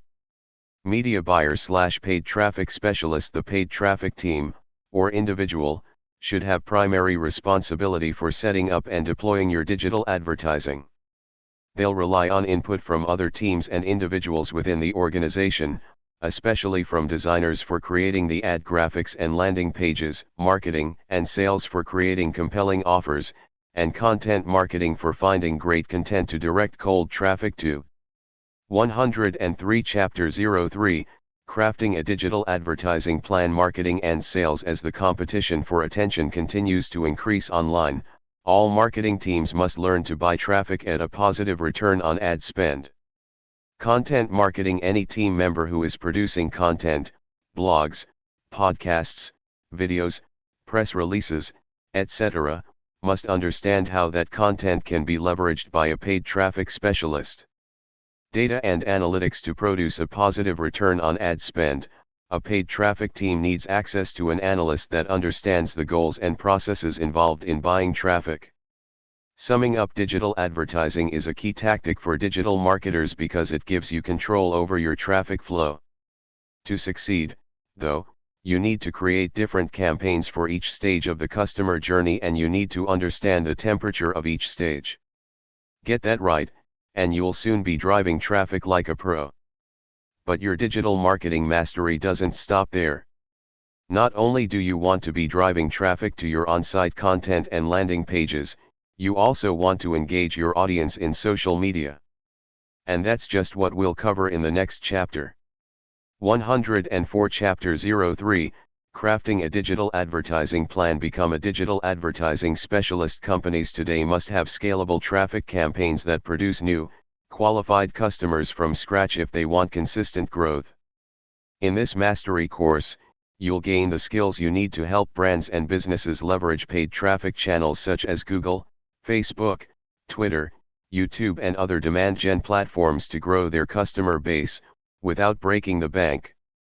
Click here to learn more. 105 Chapter 04, Developing a Social Media Strategy. 04 Chapter If marketing is about putting your message where your audience hangs out, which it is, then social media is a no-brainer.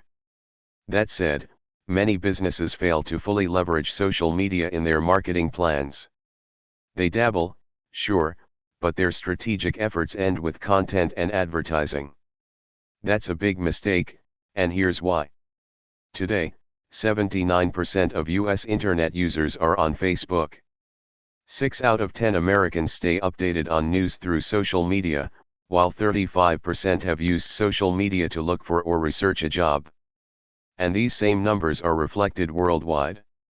Is it any wonder marketers are going social to grow their business? Source 107 Chapter 04, Developing a Social Media Strategy. Trouble is that going social isn't as easy as it looks. There's a lot more to social media marketing than simply posting to Facebook and Twitter. In this chapter, we cover the basics of a successful social media program, including methods and metrics, the business roles that should own your social media marketing, and the lingo you'll use to talk about it. Keep in mind, there's a big difference between a social media manager and a community manager. Yes, both manage social media efforts, but their focus is different. Learn more in our article, Social Media Manager versus Community Manager. Methods of well-executed social media marketing. There are 4 stages in a successful social cycle: listening, influencing, networking, selling. 108 Chapter 04, Developing a Social Media Strategy. The social success cycle has 4 stages, beginning with listening. All 4 of these stages are key to reaching social media success. But all of it hinges on stage 1, social listening. Listening gives you the insights you need to perform the other 3 stages well. It helps you develop a strategy that will give you influence, a strong network, and lots of leads and sales. The key, of course, is to get your information in front of your prospects and customers where they hang out online. For most businesses, that includes one or more of these top social networking sites. 109 Chapter 04, Developing a Social Media Strategy. Source: If you're worried about the time drain that social media can be, don't worry. Social media marketing isn't about hanging out with your prospects and customers. It's about executing the social cycle while minimizing costs, which means you need to master the methods and metrics for all 4 of the stages. 1. Social listening. As with any marketing strategy, you need to start with your target audience. That's why social media marketing starts with listening. This is key to creating a successful social strategy. 110 Chapter 04, Developing a Social Media Strategy. Whether you're paying attention or not, people are talking about you and reaching out to you on the social web. They're sharing their experiences with your products. They're talking about the things you're saying or doing. They're even asking you questions. Whether you're paying attention or not, people are talking about you on the social web. Some comments, like these, are positive. You'll want to celebrate them and respond with a great big thank you. 111 Chapter 04, Developing a Social Media Strategy. Negative comments need immediate attention. Other comments aren't so positive, and some are downright negative. They need immediate attention so followers know you're present and accessible. It's a lot like customer support. And in the same way, it can help or hurt your public perception. Every day, your social phone is ringing. If you don't answer, it leaves a bad impression. On the social web, it's a bit like leaving your customer service lines unattended. But when you do answer the call, listening and responding appropriately, you can connect with your fans and followers, find and fix issues you may not be aware of, and build incredible goodwill. The key, of course, is to make listening your number 1 priority and use your insights to inform the other 3 stages of the social success cycle. 112 Chapter 04, Developing a Social Media Strategy. Goals of social listening. What are you listening for? When tuning into social conversations, your goals are to Track public perception of your brand. Identify the topics you need to be talking about. Keep a pulse on the industry, where it's going, how it's being perceived. Perform customer research. Conduct competitive research. When social listening, you're tuning into 5 key bits of information. 113 Chapter 04, Developing a Social Media Strategy. In particular, pay attention to these 5 things: your brand. Watch for mentions of your company name, your products, or any other identifying information. Example, Apple might watch for mentions of the Apple Watch or anything related to iOS. Topics relevant to your industry. You want to stay on top of the pulse of your industry. So listen to the topics people are bringing up, their questions, and their hot buttons. Example, Apple might follow conversations around wearable tech or smartphone cameras. Your competitors, what's being said about them? Is it positive or negative? And what are your competitors saying about you? Example, Apple's competitors might be Android or Jeff Bezos. They'd be wise to watch for mentions of them. Influencers, listen for the topics thought leaders and influencers are talking about, and look at the content they're producing. They're all clues for where the industry is moving. Example, Apple should probably keep an eye on Giga and John Gruber. Public-facing people in your company, watch for mentions of your leaders and influencers. What's being said? Is it positive or negative? Example, mentions of Tim Cook and Arthur Levinson can reveal public perception of the Apple brand. Your aim is to tune into the pulse of public sentiment towards your brand, your industry, and the topics that relate to your brand. In a sense, it's reputation management. But it can also help you perform real-time customer service and identify product or content gaps that need to be filled. 114 Chapter 04, Developing a Social Media Strategy. Putting your listening to work. Listening is only half of the equation. You also need to respond to the things you see and hear. A strategic feedback loop is the best way to do this. What is a feedback loop? It's a process you create for your teams to use when addressing issues that arise during social listening. It clearly maps out the people or departments that issues should be routed to and who has responsibility for resolving them. Here's how it works. You put a social media manager, or team member, in place, actively listening. When your social listener sees a complaint or issue, say in Twitter, they'll perform triage, responding with an empathetic "you've been heard" response, and then route the issue to the proper team. This happens within 12 hours of the complaint/issue. 115 Chapter 04, Developing a Social Media Strategy. Once the issue has been forwarded to the appropriate person, this specialist will then respond to the issue, aiming to resolve it completely within 24 hours.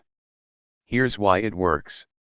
Having a social media listener is well and good, but in the real world, they often don't have the specialized knowledge or authority to resolve the issues that will arise. And sometimes they don't know who should take care of those issues, either. That's how issues get overlooked and forgotten, resulting in untold damage to your brand.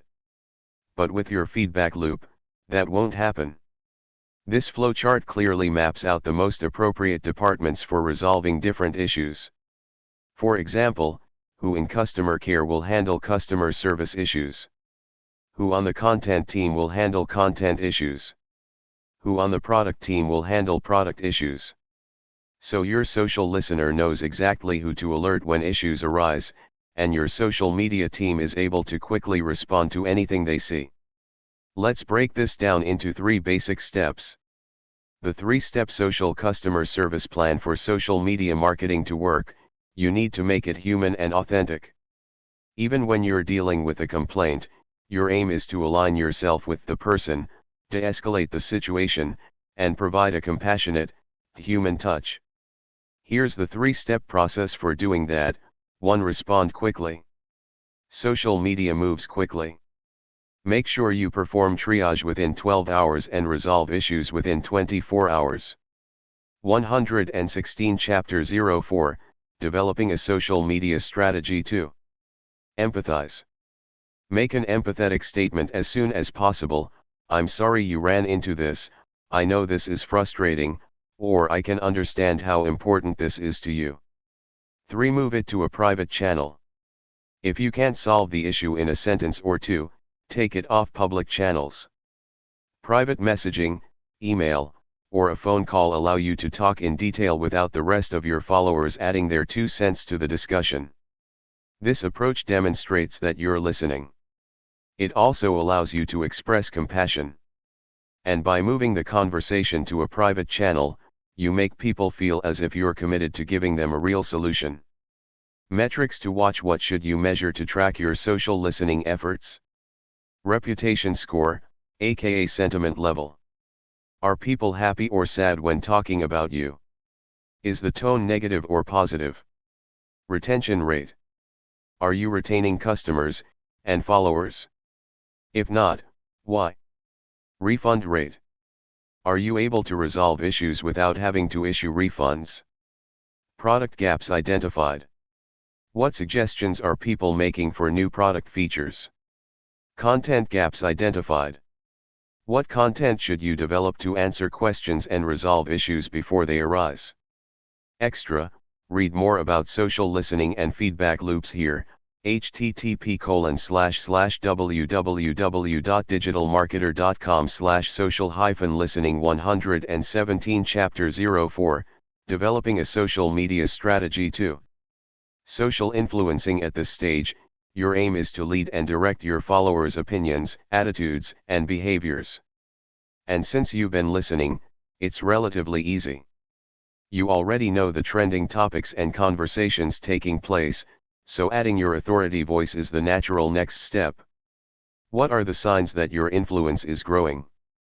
You get more engagement, people retweeting or sharing your posts, and people responding to your posts. Your traffic numbers increase, people click on your links. You develop a greater mind share, people share their questions, thoughts, and opinions with you, and they eagerly seek interaction with you. You become a recognized authority and a brand people watch. Keep in mind, this stage of the success cycle is influenced by the social listening you did in stage 1.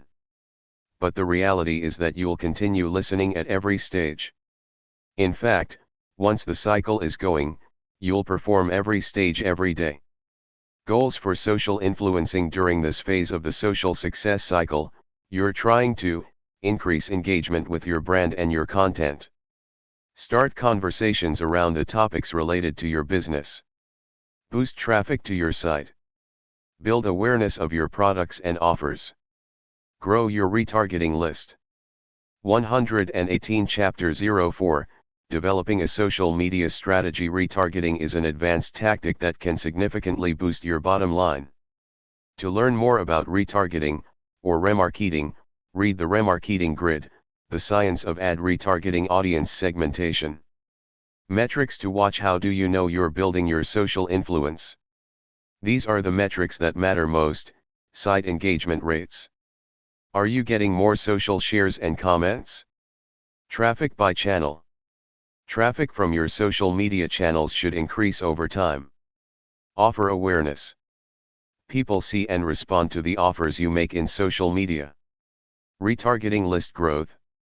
Through retargeting, you're able to get your offers in front of people who are most likely to buy from you, and they respond by downloading your lead magnets and subscribing. Need help boosting traffic from social media? The key is to leverage your blog posts in social channels. This post gives you a 6-step process for socializing a blog post. 3. Social networking. It's at this stage of the social cycle that you connect with other influencers and authorities and begin to move the needle. Social networking is important for all businesses, whether you're just getting started, scaling, or expanding into new markets. It may help to think of social networking as a live event, except your interactions are online rather than face-to-face. After all, networking is networking, no matter where, or how, it happens. And it can lead to deep and lasting relationships, both with your followers and potential partners. 119 Chapter 04, Developing a social media strategy. The process of social networking. Each time you publish an article on your blog, produce a new piece of content, or have a new offer, you'll create social media posts designed for the channels you're posting to. Think native content that get the word out. You'll share valuable content from peers and, yes, even your competitors. If it relates to your brand's primary topic and helps your followers, it's worth sharing. You'll also engage with people one-on-one, both asking and answering questions. That's it. Now let's look at this process in action. Here's one of our own articles, which we shared in Facebook and Twitter. Notice that each post is appropriate for the channel. 120 Chapter 04, Developing a Social Media Strategy. We also post conversational posts, like this one from our Twitter stream, conversational Twitter posts, but we also want to share content that would help beginning digital marketers. After all, they may someday become our customers. So we share back to basics content and useful information from other brands. 121 Chapter 04, Developing a Social Media Strategy. Take these, for example, this post from Think with Google aligns with our values. 122 Chapter 04, Developing a Social Media Strategy. Email marketing is one of the core competencies we teach, so this post from MailChimp is a good fit. By adopting a similar approach, you won't just attract happy followers, though you'll have plenty of those. By sharing useful content from other brands, you'll build goodwill and strong alliances with the brands you share. 123 Chapter 04, Developing a Social Media Strategy. For example, we've consistently shared content from Content Marketing Institute, Buffer, and Marketing Profs. Initially, that led to a robust network. But some of those relationships have turned into strong partnerships, as well. Your goals for social networking. During this stage of the social success cycle, your aim is to share content that fills gaps left from your own content. This content may relate topically or target people at different skill levels. Create goodwill with brands that are similar to yours. Over time, transform that goodwill into profitable partnerships. Metrics to watch. To measure the strength of your social network, watch these metrics: number of inbound links. A strong network will result in more backlinks to your content. Number and description of earned media mentions. Consider the relevance and value of the mentions, who they come from, and the value of those mentions. Number and description of earned strategic partnerships. Are you reaching out to partnership prospects, or are they reaching out to you? How relevant are those brands to your business, and what is the value of those relationships? Getting more clicks from social media requires irresistible headlines. Steal from this headline swipe file. 124 Chapter 04, Developing a Social Media Strategy. 4. Social selling. The fourth and final stage of the social success cycle is social selling. This is where social media marketing gets interesting.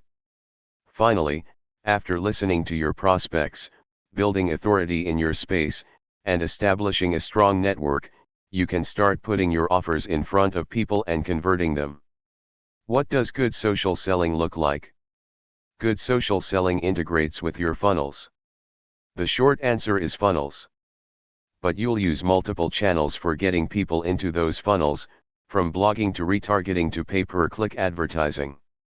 So, for instance, you'll lead with blog content that's perfectly targeted to your audience, and in that content, you'll embed an opt-in offer. Then you'll promote the content in social media, leveraging stages 2 and 3 of the cycle. Your social promotion will direct traffic to your content, where they'll see your offer. If they respond, you'll immediately make an upsell offer, a low-priced product designed to convert your new lead quickly into a customer. We call that entry-level product a tripwire. But what if a visitor doesn't respond to your offer? 125 Chapter 04, Developing a Social Media Strategy. You'll retarget them with a relevant ad, so they receive multiple touches that could lead to a conversion after they leave your site. The ad takes them to a funnel, where they're offered the same, or a related, lead magnet and then an entry-level product. Of course, you should also try to upsell and cross-sell to existing customers. Upsell and cross-sell to existing customers. For example, if they buy a patio cover, they're probably in the market for patio furniture. Retarget them with the next logical offer. The point is this: don't simply create one offer. Create a buying path that boosts the lifetime value of every customer. Goals for social selling. Your goals at this stage are to generate leads to grow your email list, acquire new customers and upsell/cross-sell existing customers, increase buyer frequency, turning one-time customers into raving fans. 126 Chapter 04, Developing a Social Media Strategy. Metrics to watch to track your success at social selling. Watch these metrics: number of leads. Over time, your email list show grow. Offer conversion rate. Are your offers converting? Maybe your offer isn't relevant or isn't close enough to your prospect's bottom line desire. Buyer recency/frequency. You want customers to buy repeatedly and often. We've covered the metrics you should watch for each stage of the social cycle, but maybe you'd like more information. For a deep dive into metrics and social ROI, read 7 Ways to Actually Track Social Media ROI. Relevant roles in social media marketing. Once you understand the basics of social media marketing, you need to identify the people who will be responsible for managing your success. There's no right answer. It will depend on your organization and goals. But in most cases, you'll find your best solution in one of 3 departments. 127 Chapter 04, Developing a Social Media Strategy. Marketing and social media integrate so closely, it's hard to tell where one ends and the other begins. And most marketers are already involved in social media since it gives them the 3 things they need to do their job well: customer insights, understanding of the trends and conversations influencing their prospects, a powerful channel for disrupting the status quo. Because they're already actively participating in social media, marketing professionals could be a good fit for managing/directing your social media efforts. Sales like marketing.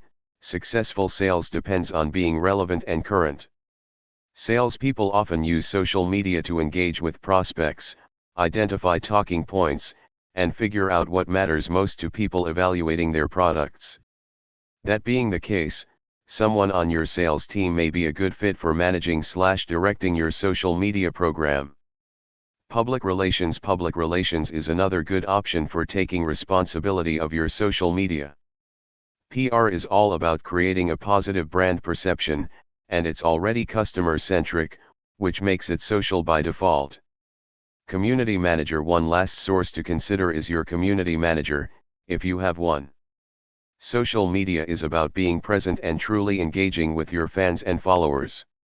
That's pretty much the definition of a community manager.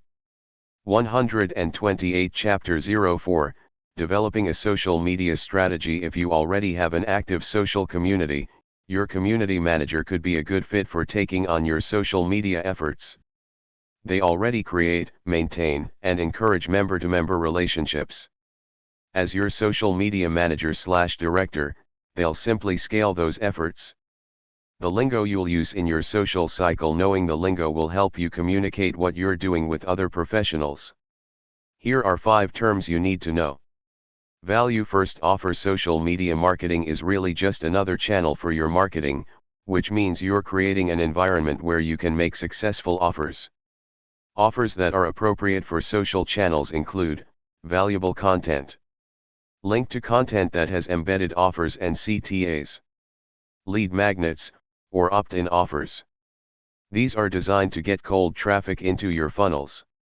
Tripwires, or deep discount offers. Use these to upsell and cross-sell new and existing customers. Feedback loop. You need a system where complaints, praise, and other useful comments heard during social listening are routed to the correct person in your organization. This makes it easy to apply the 3-step social customer service plan. 1. Acknowledge the concerns. 2. Forward the issue to the right person. 3. Take the issue off public channels and resolve it in a timely manner. 129 Chapter 04, Developing a Social Media Strategy. Social media bouncing. Much of the success of social media marketing is the frequency of touches. If you're on more than one social channel, and people see you on multiple channels, you create a J-curve of exposure. That's what we call social media bouncing. A social media follower on one channel is exposed to your brand on another channel. Take Taco Bell, for example. First, you see them on a billboard. Then you follow them on Twitter. 130 Chapter 04, Developing a Social Media Strategy. Then you click through to their site or a BuzzFeed post where you see them yet again. Your goal is the same: to engage with your followers on all your channels, fully immersing them in your brand. Social media topic map. 2 keys to successful marketing are relevance and focus. Your topic map helps you stay on brand with both. As a bonus, by narrowing the topics you post about, you actually increase engagement. Here's how it works. Take your brand, the products/services you offer, and your primary message. Then figure out the topics and subject matter that are on brand to discuss on social channels. For example, for a health insurance company, the topic map would include the primary topic, insurance. But it could also include financial management and health. 131 Chapter 04, Developing a Social Media Strategy. Read more about topic maps here. http://www.digitalmarketer.com/increases OCEL-media-engagement long-tail media outreach. This is the process of earning mentions from lots of small media players, bloggers, podcasters, etc., instead of a small number of large media players. You see, traffic may surge after a mention by a large media player, but it will soon return to normal. Smaller media channels, on the other hand, have a more targeted audience that's a better fit, and their audiences actually listen to them. As a result, a few mentions from these smaller players can give you higher quality leads that actually convert. You may not get traffic surges, but your bottom line will get a boost. The strategy? Figure out who the influencers are in your space, who's listening to them, and whether they're competitors or potential partners. Then build relationship with the small players who are a good fit for targeted outreach. Your social media success metrics. We've talked about specific metrics for tracking the 4 stages of your social cycle, but there are a few more metrics that can show you whether you're nailing your social media strategy overall. Here are 3 you need to watch. Applause rate. Every social share and mention is a form of applause. Because let's face it, no one shares something they don't perceive as valuable. Measure the sum total of all social shares, Facebook, likes, tweets, LinkedIn shares, etc., and comments on a piece of content. Traffic by channel. It's important to know where your traffic is coming from. So use a tool like BuzzSumo that can measure your social traffic by channel. 132 Chapter 04, Developing a Social Media Strategy. Lots of engagement indicates you've found a topic your audience resonates with. Low engagement tells you you've missed the mark. Ideally, you want to know who likes your content and how often it's being shared. From that, you can figure out what's working and where you need to improve. Conversions from social media. Once you know the traffic that's coming from social channels, the next step is to calculate your conversions from social media. You want to know the percentage of visits from social media that take the action you're driving on a web page. For that, the formula is traffic from social media divided by total traffic. Ultimately, this is the number you want to impact. The higher your conversion rate, the more successful your social media marketing is. Bottom line, like it or not, we live in a social world. Your customers are on the social web, sharing experiences and opinions related to you, your brand, and your industry. Are you listening? The approach we've shared in this chapter will help you create a strategic social media plan that helps you keep up with the conversations taking place online, as well as getting you in front of your customers and helping you lead, engage with, and sell to them. 133 Chapter 04, Developing a Social Media Strategy. But there's another, more direct, way for you to have conversations with your prospects and customers: email. And it's a vital piece of your digital marketing strategy. Email is hands down the most effective way to move prospects through the customer journey. It's also your ticket to loyal customers and repeat sales. So don't miss it. 134 Chapter 04, Developing a Social Media Strategy. Become a social and community manager specialist. Thanks to an ever-changing social landscape, consumers have altered the way they voice criticism and praise, the way they consume information, and, most importantly, the way they buy. Successful brands must learn to adapt to these changes, and put plans and processes in place to listen, influence, network and sell in this environment. In this mastery course, you'll learn to assess business goals and employ sound social media marketing practices to meet those goals. You'll also be trained on the most up-to-date social media marketing practices that work today, and will continue to work tomorrow. Click here to learn more. 135 Chapter 05, Following Email Marketing Best Practices. 05 Chapter. After reading the last chapter, we're confident you understand that we live in a social world. Your own experience probably backs that up. Every day, you chat in real time with people all over the world. Does that spell the end of email marketing? As social media has grown in importance, many so-called marketing experts have predicted the end of email. Don't believe them. Email marketing is alive and well. And here's why we say that with the utmost confidence. Traffic and Conversion Summit launched in 2009 with 258 attendees. Email marketing was a big part of the launch strategy. Using email marketing to promote the event, TNC grew to 4,500 attendees in just 8 years. In only 1 year, Digital Marketer generated well over $20 million in revenue from email marketing alone. Regardless of the rumors, email is nowhere near dead, and if you know how to use it, it will help you exponentially grow your business. With that in mind, in this chapter, we'll review the basics of email marketing, including the methods, the metrics, the lingo you need to know, and who on your team should own email marketing.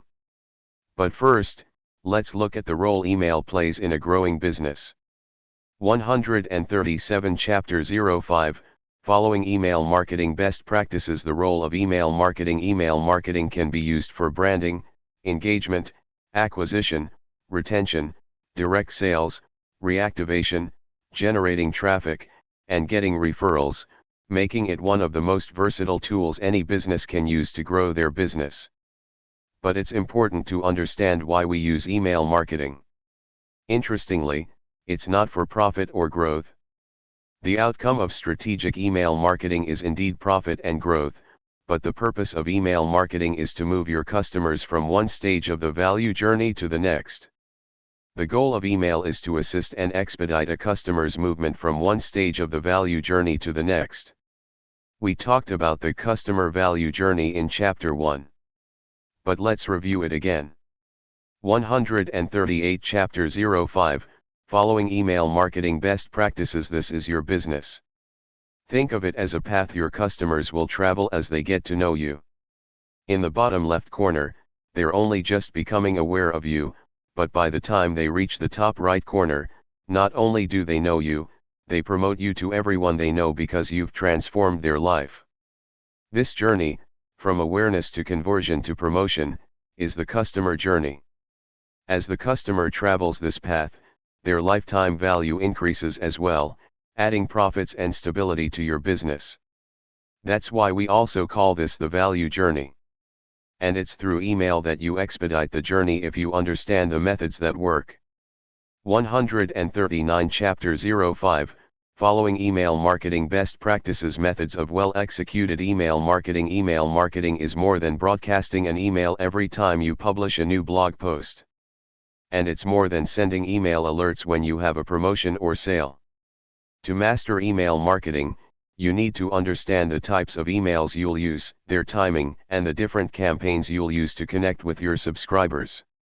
The types of emails you'll use in email marketing. There are 3 types of emails that you'll rely on as an email marketer. Transactional, to provide customer service. Relational, to engage subscribers and nurture relationship with them. Promotional, for generating sales. As you can see in the chart below, each type facilitates a different interaction with your subscribers. 140 Chapter 05, Following email marketing best practices. You'll use 3 different types of emails to engage with your subscribers. Email type number 1, transactional emails. These are the emails that get sent out by your automated systems, confirming actions taken by your prospects and customers. While most transactional emails are templates provided by the marketing systems we use, the average revenue per transactional email is 2x to 5x higher than standard bulk email. Here are the 8 types of transactional emails you can use, along with some tips for raising their transactional value. 1. Order confirmations. Order confirmation emails have a higher open rate than any other type of email. That makes sense if you think about it. The recipient has just given you money and wants to verify the details of their purchase. Most brands don't do anything to optimize this email for growth. But look at what Amazon does. 141 Chapter 05, Following email marketing best practices. Yes, emails can, and should, be optimized for growth. This email confirms the purchase, sets expectations, and finishes the transaction. The customer is excited about their purchase, which means it's a great time to add an additional offer or ask for a referral. 2. Purchase receipts. Receipt emails, like confirmation emails, have a high open rate, but they're rarely leveraged for growth. 142 Chapter 05, Following email marketing best practices. See what I mean. Confirmation emails have a high open rate. In this example, the template provides space for a contact us message. Why not make an offer as well? 3. Shipping notices. Another email that excites your customers is your shipping alert email, telling them their purchase has been shipped and when it will arrive. 143 Chapter 05, Following email marketing best practices. Shipping alerts get customers excited about their purchase. As you can see, there's not usually anything in this email that could expedite the customer journey. But you've just reminded your customer of their purchase, renewing their excitement about getting it in the mail. What could you add to leverage that excitement? Could you ask them to tell their friends? What about a social share? For account creation. This email goes out when you create an account for new purchases, providing customers their login information. 144 Chapter 05, Following email marketing best practices. Think about how you can leverage transactional emails. As with most transactional emails, this email is rarely leveraged. But getting access to a closed group is a bit like getting a present. Your customers are feeling excited and happy. Why not ask them to do something, say, to share their excitement with their friends in social media? 5. Return confirmation. If you sell physical products and someone requests a return merchandise authorization, RMA, this is a fantastic time to make them an offer or give them a coupon. While they aren't happy about the product they're returning, they can get excited about your excellent customer service. Your goal here is to re-engage customers, perhaps by offering a different product that would fit their needs better or by providing a coupon code. For example, you might double the refund amount on another purchase. Or for a sauce product, you could offer to provide whatever help is needed while lowering the price if they stay. Here's an example of that approach. 145 Chapter 05, Following email marketing best practices. Creatively addressing customer concerns can help you re-engage them. 6. Support tickets. As with return confirmation emails, support ticket follow-up emails give you an opportunity to add tons of value. If someone received great support, you can easily ask them to share their experience or extend their happiness by giving them a coupon. 7. Password reminders. Most password reminder emails contain little more than a link. Typical password reminder email. Why not make an offer or announce an upcoming event? 146 Chapter 05, Following email marketing best practices. 8. Unsubscribe confirmations. This email is a standard automated email. But what if you could figure out an offer that would be appropriate for these emails? How much growth would that add to your business? How much more movement would you get through that customer journey? This is the thinking you need to develop to win at email marketing. You see, with email, you don't have to make big changes to see big movement. Small tweaks can have very big effects. Think about the emails you already send. As you've seen, a lot of them are system generated, which means they contain nothing more than generic messages. What could you do with these emails to move people through your customer journey? What could you do to transform subscribers into referral partners, ambassadors, or promoters of your brand? Email type number 2, relational emails. Companies that use email to nurture leads generate 50% more sales-ready leads at 33% lower cost. Here are 8 types of relational emails you can use to get these results for your own business, whether it's digital or brick and mortar. 1. New subscriber welcome. This email should be sent immediately to every new contact. It introduces them to your brand and tells them what to expect, including the benefits of being on your list and the value you intend to provide. Here's an example that not only sets expectations but also adds value. 147 Chapter 05, Following Email Marketing Best Practices. Welcome emails should set expectations and add value. 2. Gated content delivery. Gated content is valuable information that isn't freely available online. To access the information, you must pay with either your email address or a social share. Typically, lead magnets and opt-in offers are free in exchange for the visitor's email address. This automated email delivers the content that was requested, successfully concluding that transaction. But as with transactional emails, there's lots of room to creatively increase their value.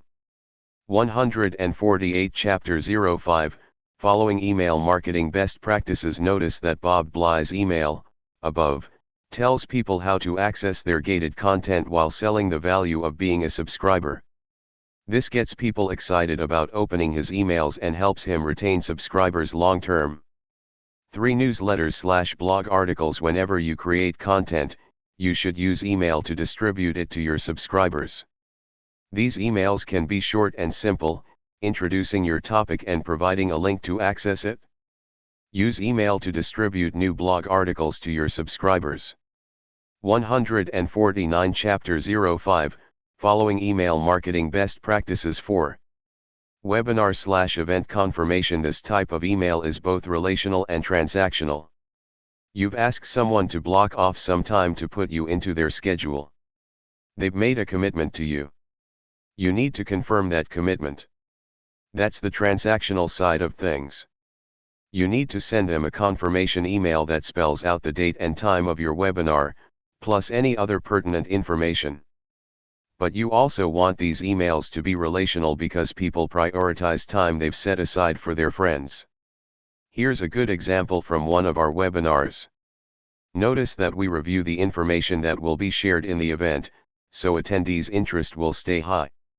150 Chapter 05, Following Email Marketing Best Practices. A relational webinar confirmation email. As with gated content, webinar or event confirmations give you the chance to prove that you can be trusted to deliver what you promise. If you develop a reputation for following through on free transactions, it's easy to believe you'll be trustworthy in paid transactions as well. The next 4 types of relational email are used less often, but they can still help you engage with subscribers and move them through the customer journey.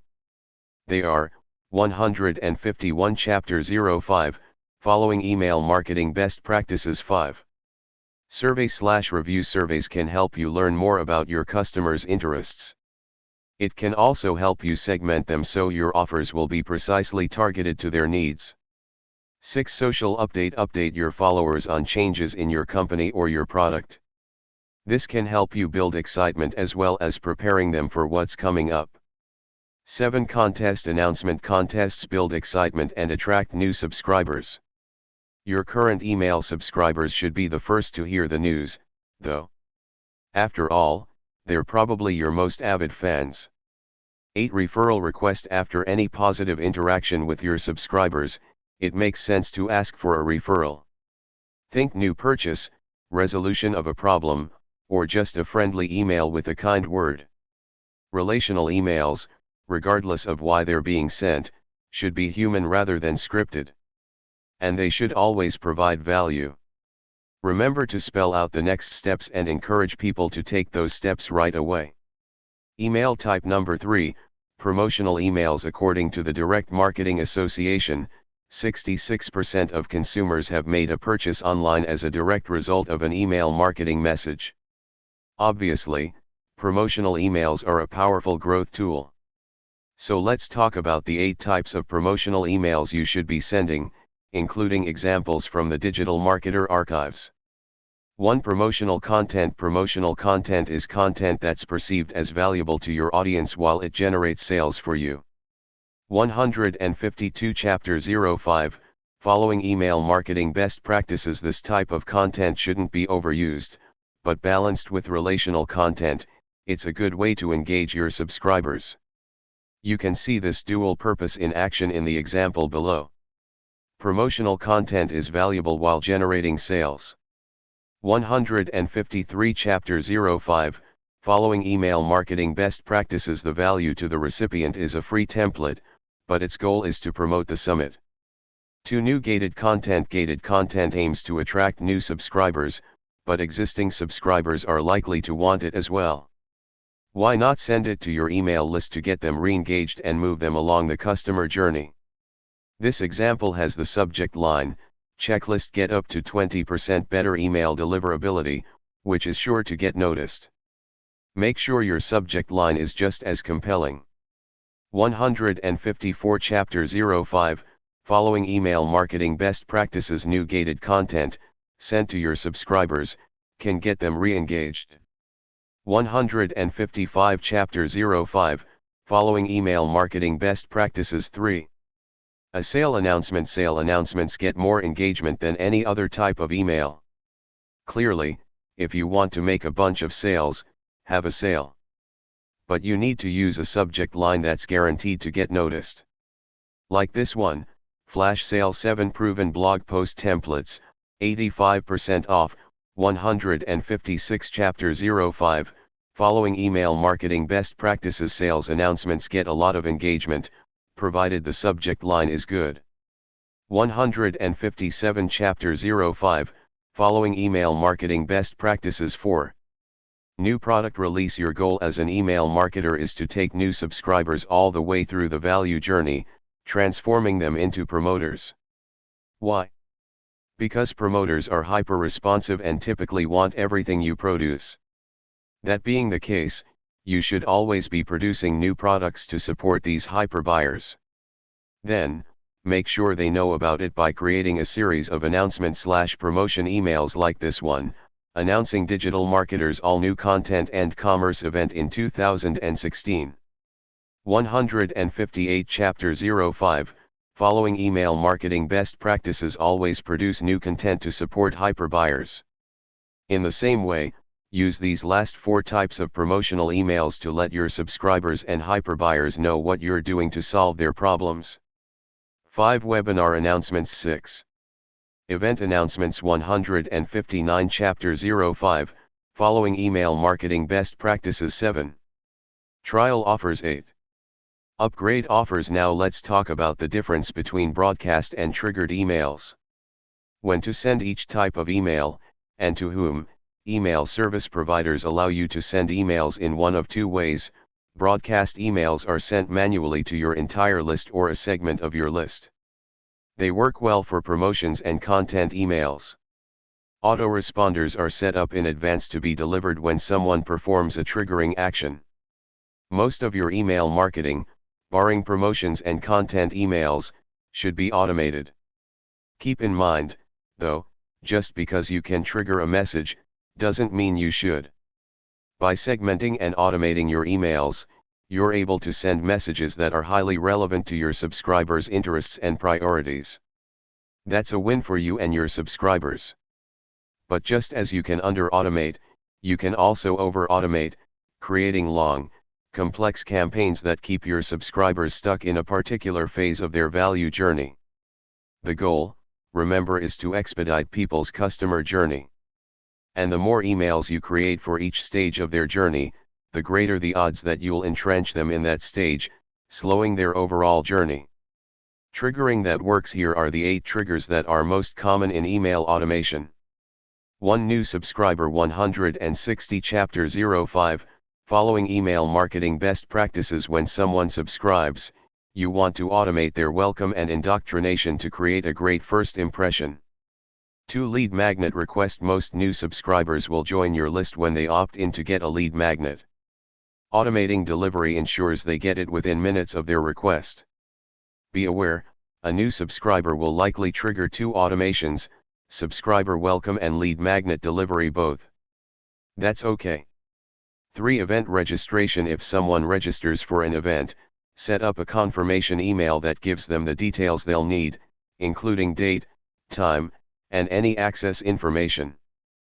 4. Purchase. Similarly, if someone makes a purchase, they want confirmation that their order went through. A purchase receipt does just that. Be aware, though, if they're not currently a subscriber, their purchase may trigger a subscriber welcome automation as well. That's okay. 5. Clicking a link in a segmentation campaign. Segmenting allows you to customize your emails to each subscriber's interests. Their behavior. Clicking a link in an email, for example, can be used to trigger an engagement campaign. This way, people who don't care about the topic won't see the campaign. But everyone who cares, not only sees your content, they see your promotion as well.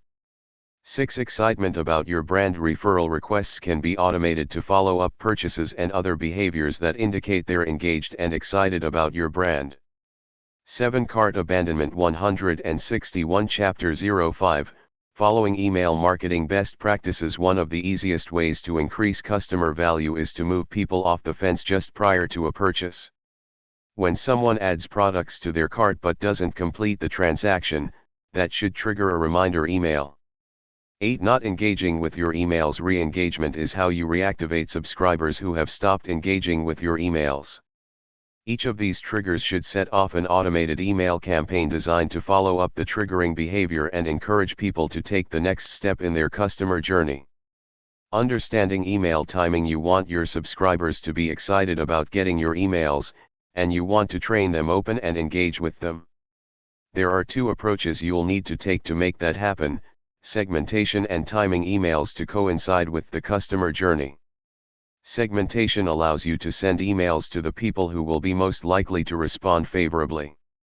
No one sees a promotion they aren't interested in, and people feel like their emails are tailor-made for them. Timing is about understanding where your subscribers are in their customer journey and only sending them emails that are appropriate for that phase. The 5 phases of email marketing. 162 Chapter 05, Following email marketing best practices. When you understand the phases of the customer journey, it's easier to send the right message at the right time. So let's talk about the 5 phases of email marketing and the stages of the customer journey they align with. 1. The indoctrination campaign. Definition: a triggered campaign sent immediately after someone subscribes to introduce them to your brand and set expectations. Stage of customer journey: subscribe. Use this campaign to welcome new subscribers. Tell them what they can expect. Tell them what they need to do next to get the biggest benefit from you and your brand. This campaign is sent to new subscribers to establish your authority, help them understand the value you're going to provide, and get them excited about you and your brand. If you do a good job of indoctrinating them, they'll begin to recognize your name in their inbox, and they'll engage with the content you send them. Storyboard it. Step 1. Start by welcoming new subscribers and introducing them to your brand. Step 2. Restate in 3 to 4 bullet points the benefits they'll get as a subscriber. This is important. If you can't articulate the benefits of subscribing, how do you expect them to understand the benefits of buying from you? Step 3. Tell them what to expect. Using this framework: here's what we're going to do, here's what you need to do after we've done it. 163 Chapter 05, Following email marketing best practices. For example, 2 to 3 times a week we're going to send you brand new content and strategies on digital marketing. Here's what we do. When you get that email, read it and save it, because when you're looking for a strategy that works, you're going to want to be able to access this information. Here's what you need to do after we've done it. Step 4, encourage whitelisting by saying something along these lines: the information we provide, even the free information, is very important, and if you're not getting it, you're losing out. So here's what I want you to do: whitelist this email address. Include a link to instructions. Create a folder where you can save all our messages. Don't auto-archive any of them. Read them and use them to grow your business. Step 5, put your best foot forward. Send them a best of campaign, listing the content your existing subscribers have engaged with the most. For example, your highest shared content, whether it's video or a blog post, your highest commented Facebook post or Facebook Live, a piece of content that has gotten rave reviews. Think of your indoctrination emails as a first date with your new subscriber. Show up in your best clothes, tell your best stories, and focus on building relationship with your new subscribers. 164 Chapter 05, Following Email Marketing Best Practices 2. The engagement campaign definition: an interest-based, triggered campaign sent after your subscriber takes a specific action that makes a relevant offer and sale to your subscriber.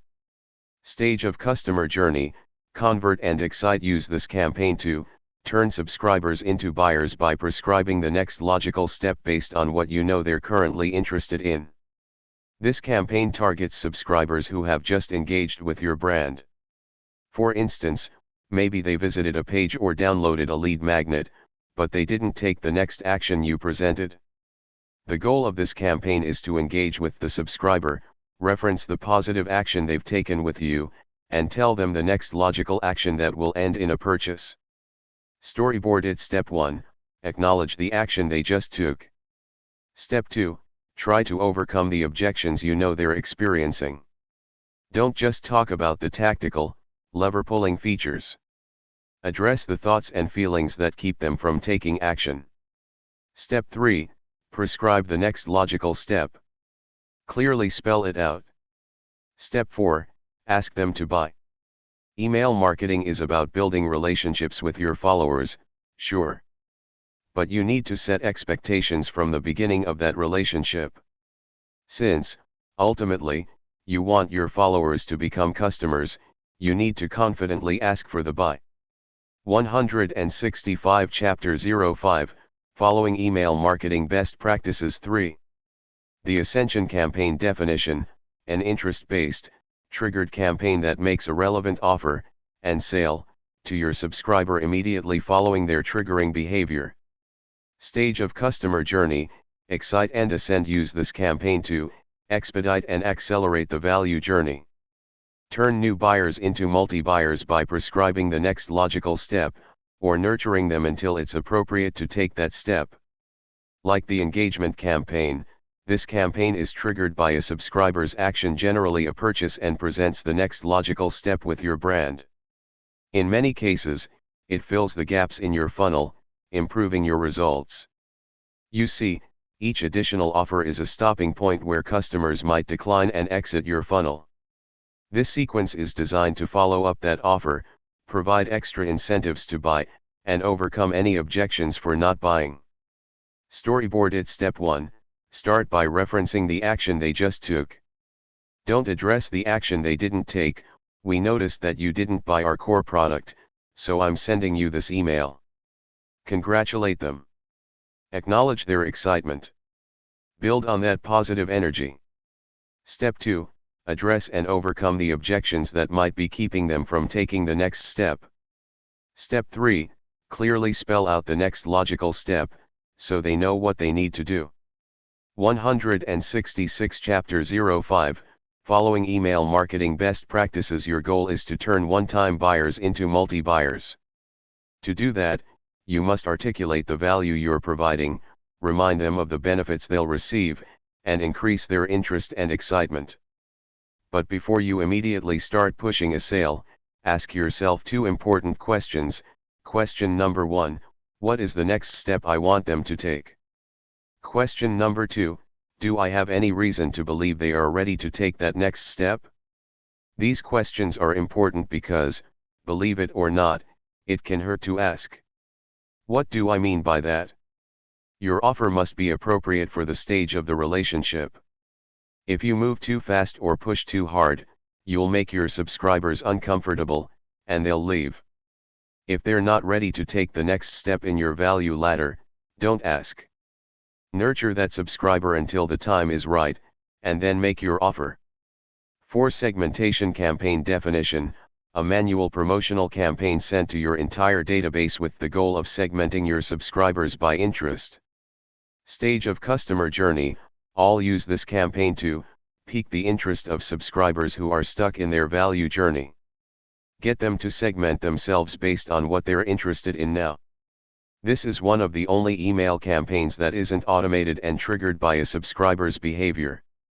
Instead, you broadcast this promotion to your entire database, or a large segment of it, with the goal of segmenting your subscribers by interest. 167 Chapter 05, Following Email Marketing Best Practices. You want your subscribers to raise their hands and say, "Yes, I'm interested in this topic." And when they've done that, you should have an engagement campaign set up to continue speaking to them about it. The goal is this: to send more emails to the people who engage with your campaign and fewer emails to the people who don't. This approach may seem counterintuitive, but it works because it demonstrates that you're listening. And from our experience, if you listen to what your subscribers are saying, they'll give you more money. If you listen to what they want, they'll engage with your brand more. Ideas for segmentation campaigns. Idea 1, use content to segment your list, blog posts, video, or gated content. Then, when someone engages with that content indicating interest in the topic, send them an engagement campaign with promotional content based on that topic. Idea 2, use special offers, coupons, flash sales, or special promotions. High value, time-sensitive offers give people a good reason to take immediate action, which can help you expedite their value journey. Idea 3, use events, webinars, demos, workshops, or even one-on-one phone calls. Time is money, as the saying goes. After investing the time to attend an event, people are more inclined to invest their dollars as well. 5. The re-engagement campaign definition, a triggered campaign designed to re-engage any subscriber who hasn't opened or clicked an email in the last 30 to 60 days. Stage of customer journey, any 168 Chapter 05, Following Email Marketing Best Practices. Use this campaign to call out inactive subscribers and get them to start engaging with your emails again. Get them re-excited about you and your brand. The reality is that not everyone will engage with your emails. Their interests or circumstances will change.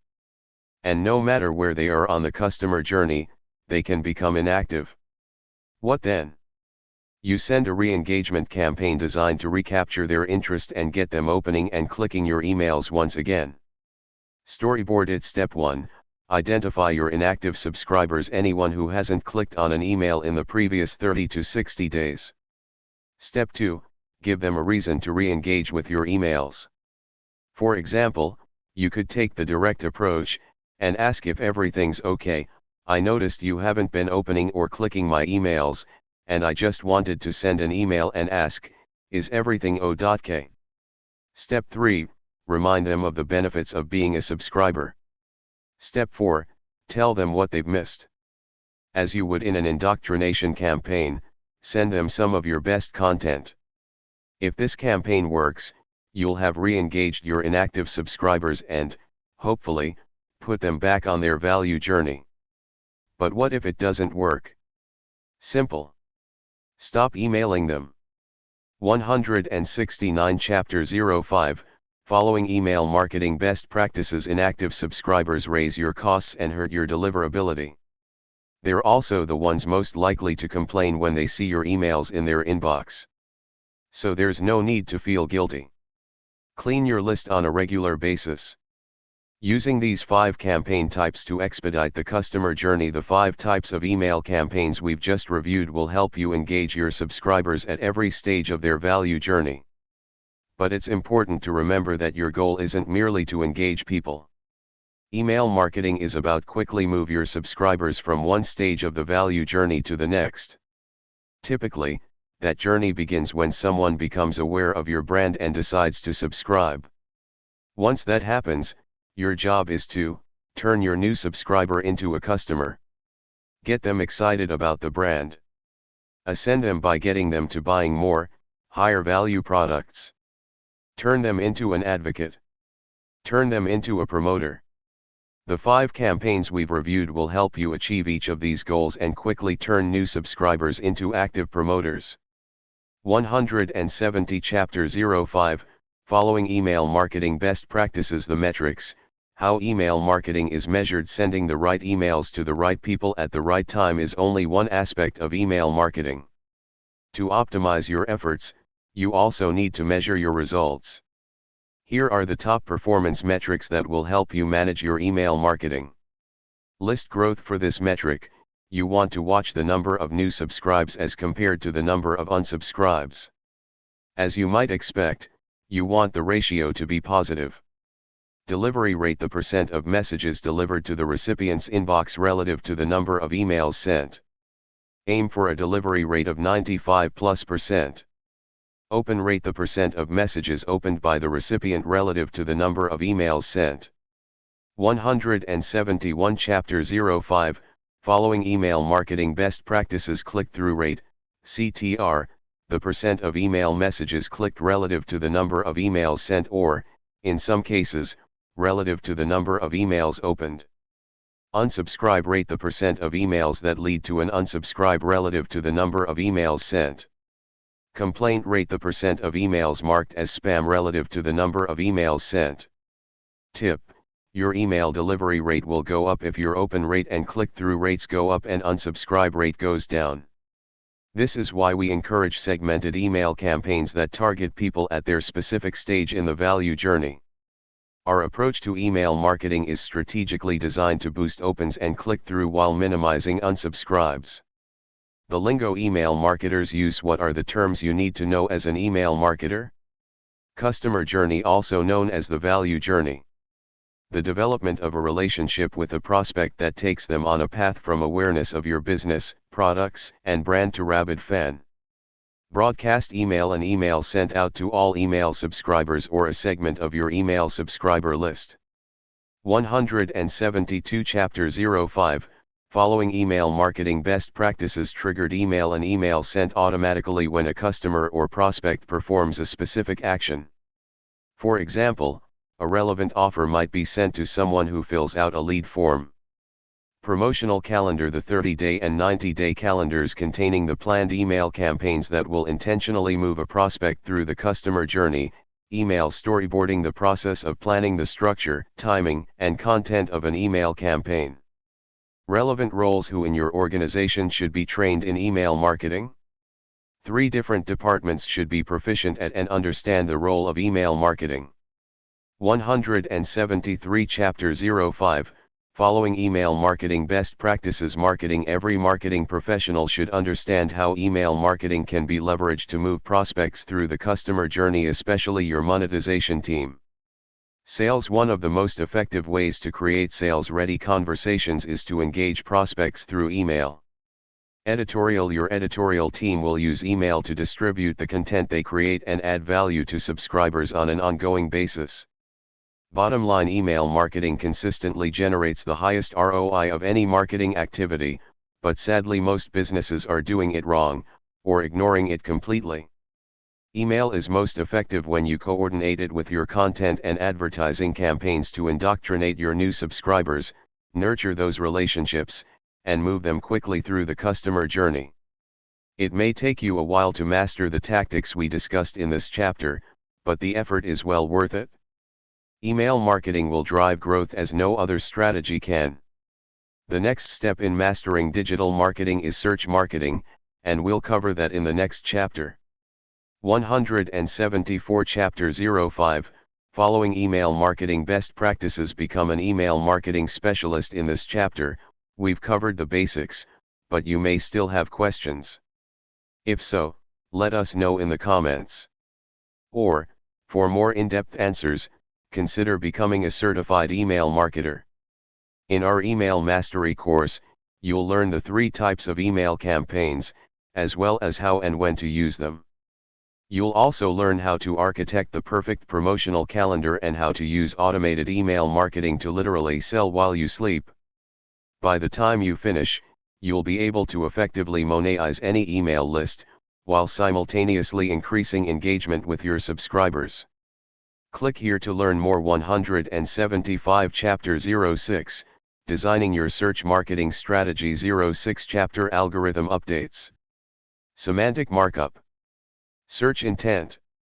One thing's for sure, search marketing ain't what it used to be.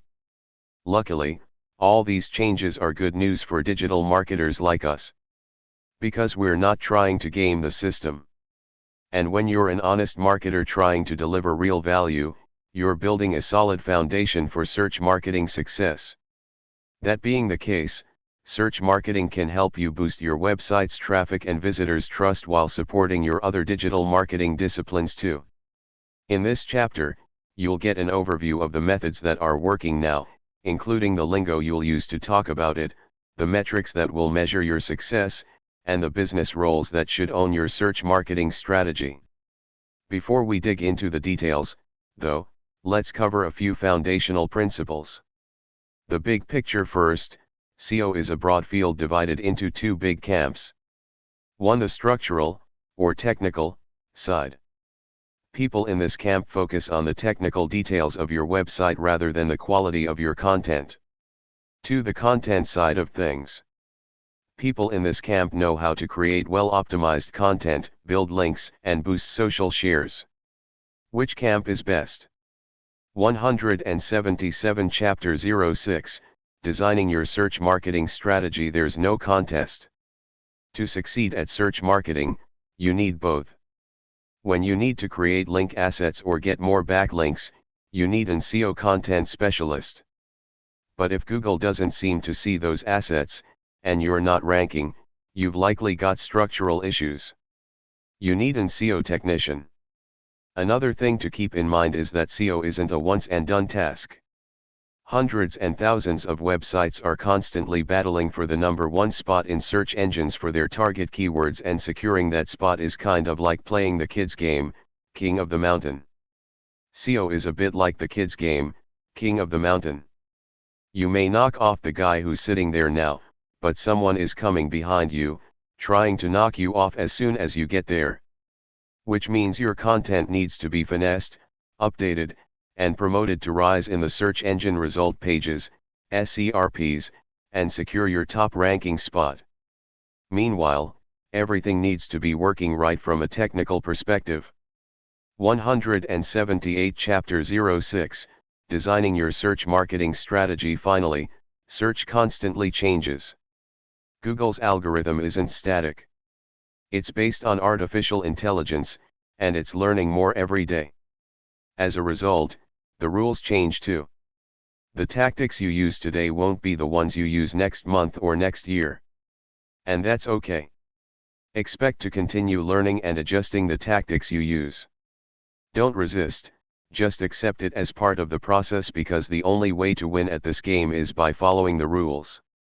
The methods of well-executed search has evolved more than any other marketing discipline. Today, you must know the rules of search. Otherwise, you can hurt rather than help your brand. So let's start by reviewing the methods that are working well today. Search marketing today. Today, search is mobile. People are conducting searches from their mobile devices. That means your pages must be easily accessible from phones and tablets as well as computers. It's important to adopt a mobile-first mindset. Today, search is structural and technical as mentioned above. If your site isn't set up right, Google won't even see you.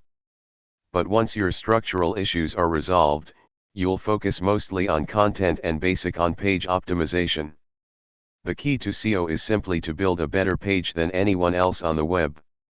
For each search query, Google wants to put the absolute best page at the top of the SERPs. So your page needs to be the most relevant and the closest match for searchers' intent. How do you do that? 179 Chapter 06, Designing Your Search Marketing Strategy. You research what's already ranking for your target keyword and build something 10x better than those pages. That's it. There's no hack and no easy button. Just a lot of hard work. But on a positive note, if your content is 10x better than anything else on the web, your pages will rank. Today, search is white hat. Gone are the days of keyword stuffing. You must do what Google wants, and what they want is to provide a superior experience for their users. Old-style gray hat and black hat SEO tactics were borderline illegal, and they're definitely unethical. So that's not the approach we're going to take.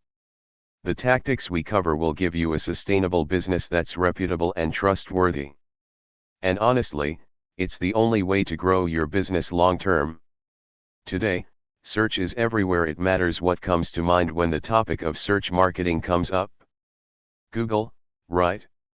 They're the premier search engine, but be aware, they aren't the only search engine in town. 180 Chapter 06, Designing Your Search Marketing Strategy. Google is just one of many search engines you can optimize for.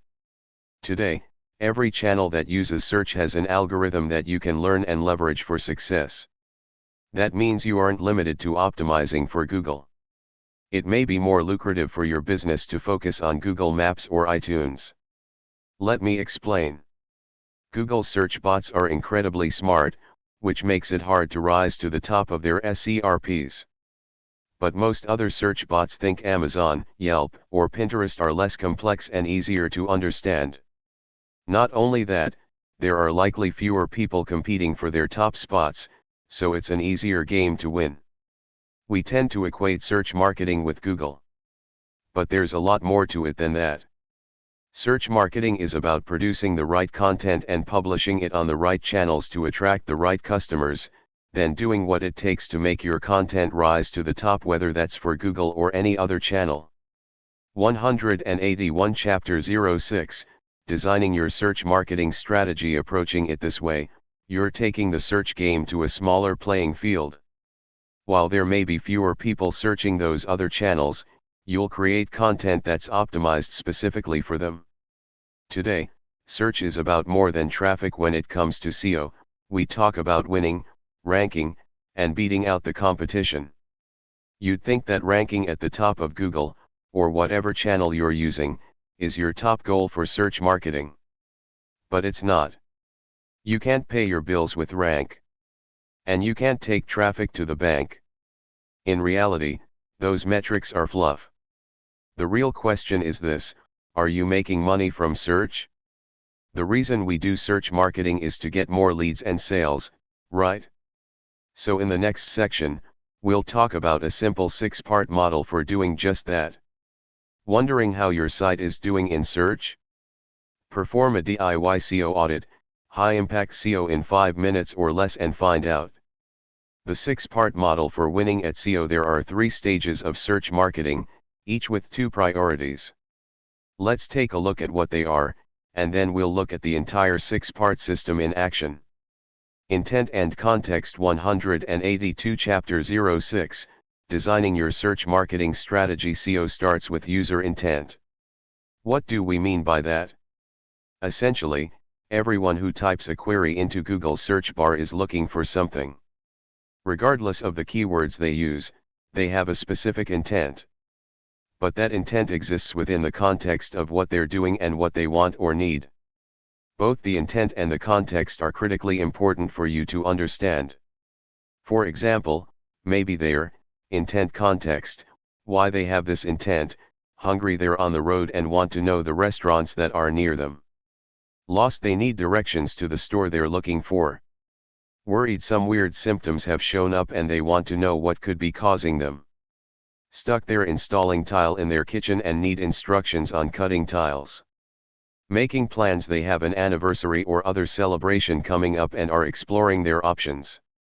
If you're targeting a keyword, you must understand the user intent and the context that's behind the search. Ask yourself, what is the prospect searching for? Why do they likely want this information? For example, if they're typing in historic bed and breakfast, here's what may be going on. 183 Chapter 06, Designing Your Search Marketing Strategy. Intent equals find a B&B. Context equals anniversary is coming up. The context is vital information, and you need to ferret it out, because it will help you know what information to provide in your content. Fortunately, the best research tool on the planet is easily accessible. It's your own brain. Think about your customers. What searches are they performing when looking for or using your product? Why are they searching for that information? Identify the keywords they're likely using, then try to understand the intent and context around those searches. The idea is to anticipate their needs.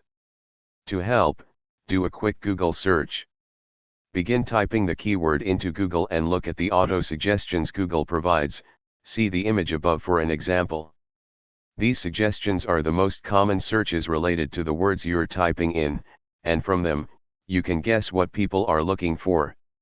184 Chapter 06, Designing Your Search Marketing Strategy. Asset and channel. Once you know the information people are looking for and why they likely want that information, you need to build a unique asset for each of those needs. This stage of the process is all about content creation. Before you start, ask yourself these questions: what keyword/intent am I targeting? What asset will satisfy that search? Where should the asset live? Let's say the query is, start a vegetable garden. The asset could be a blog post. Since people search for blog posts in Google, that's the channel you'll optimize for.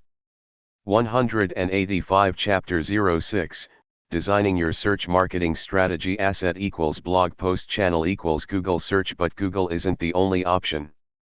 What if they're looking for images to inspire them?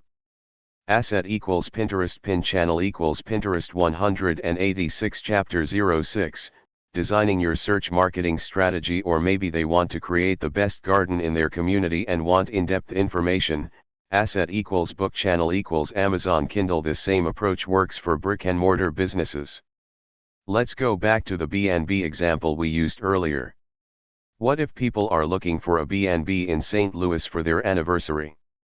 187 Chapter 06, Designing Your Search Marketing Strategy. Asset equals the B&B's business listing, channel equals Google Maps. Maybe they're looking for reviews and suggestions. 188 Chapter 06, Designing Your Search Marketing Strategy. Asset equals TripAdvisor, listing, channel equals TripAdvisor. Or maybe they want to see it in HD video. Asset equals video, channel equals YouTube. Your goal is to choose an asset that will best answer the intent/context you've identified, then choose the channel the asset will live on. Once you've done that, you're ready for the last stage of the optimization process. 189 Chapter 06, Designing Your Search Marketing Strategy. Optimization and ascension. At this point, you've created the assets to address specific search queries, and you're ready to upload them to their appropriate channels. Now it's time to optimize it for each channel's search algorithm and develop your customer ascension plan. For this, you'll need to answer these questions: how will the prospect find this asset?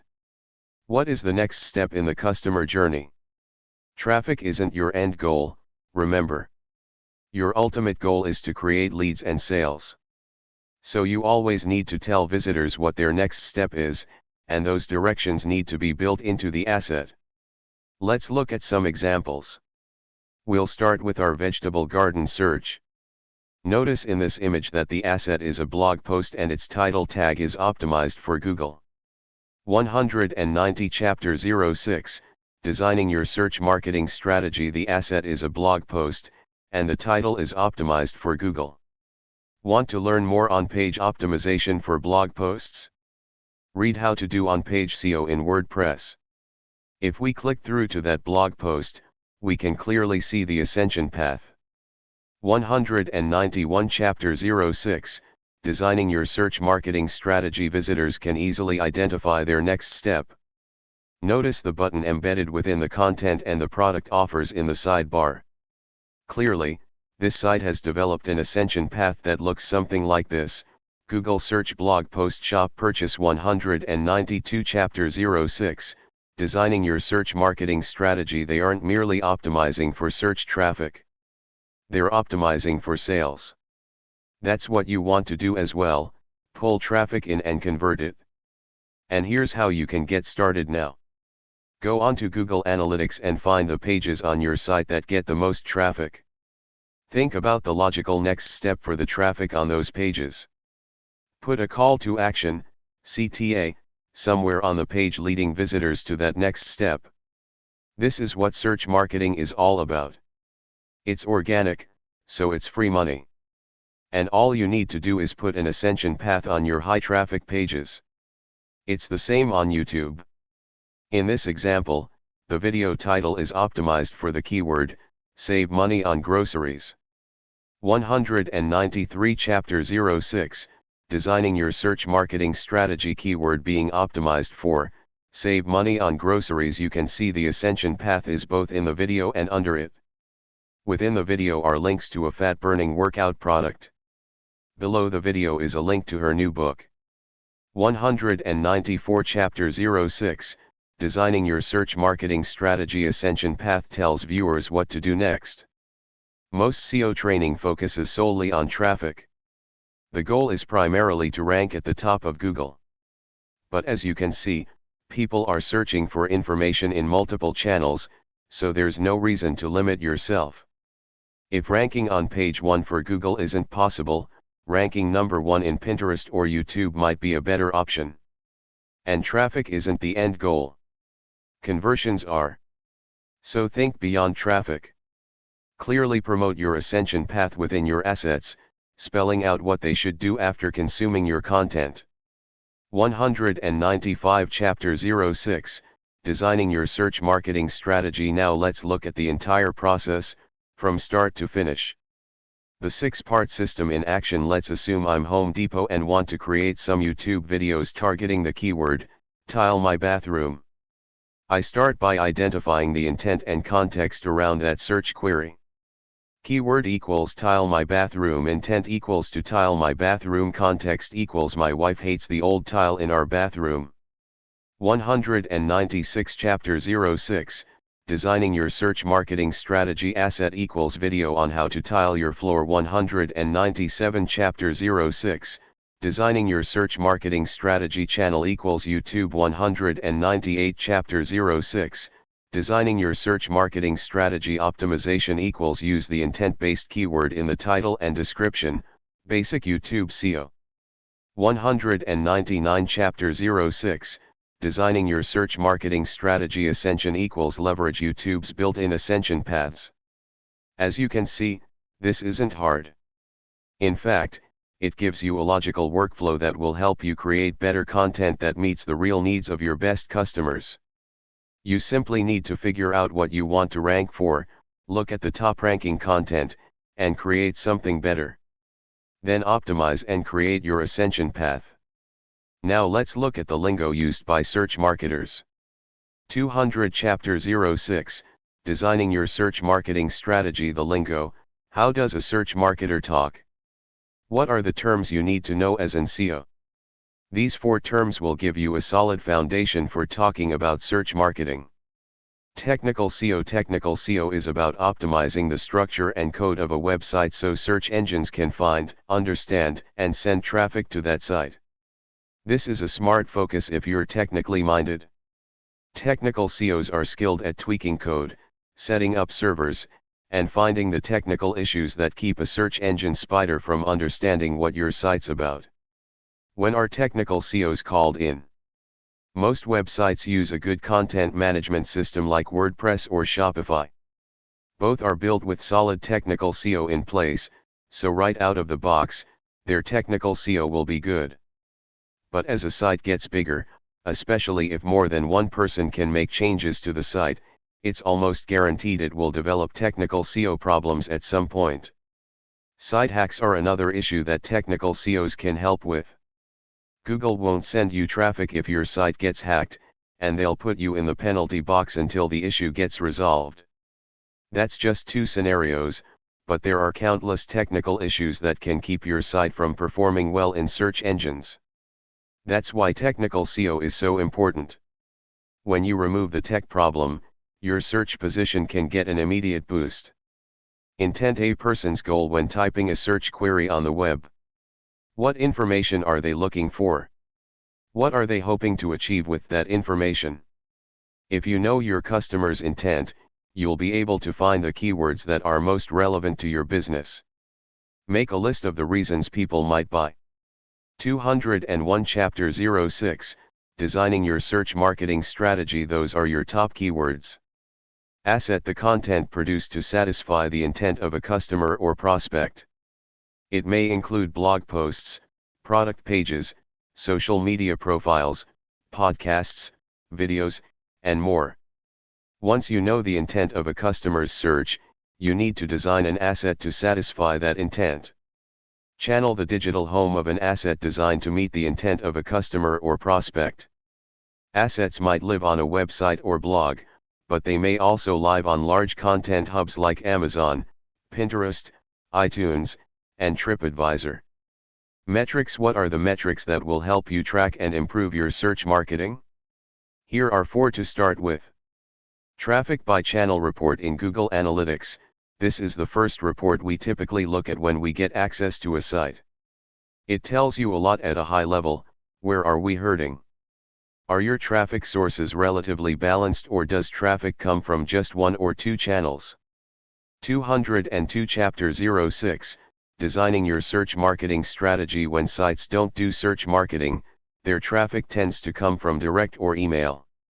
Once search marketing has been implemented, though, you'll begin to see more balance. Quantity/quality of backlinks. Here at Digital Marketer, we use Moz Open Site Explorer for this metric. But you can use other free tools, such as Monitor Backlinks, or paid tools, such as Ahrefs. You want to track how many websites are linking to your site. You want to run this report monthly or quarterly to track how many websites are linking to your site. That number should be trending upward, with more and more quality sites linking to you. 203 Chapter 06, Designing Your Search Marketing Strategy. Keyword rankings. Once you've identified the keywords you want to rank for, you need to track your position for those keywords. For this, you can use the SERP's Keyword Rank Checker. Just type in your keyword and see where you rank. Track where you rank in the SERPs for important keywords. In this example, we typed in email subject lines, and as you can see, we rank number 4 for that term.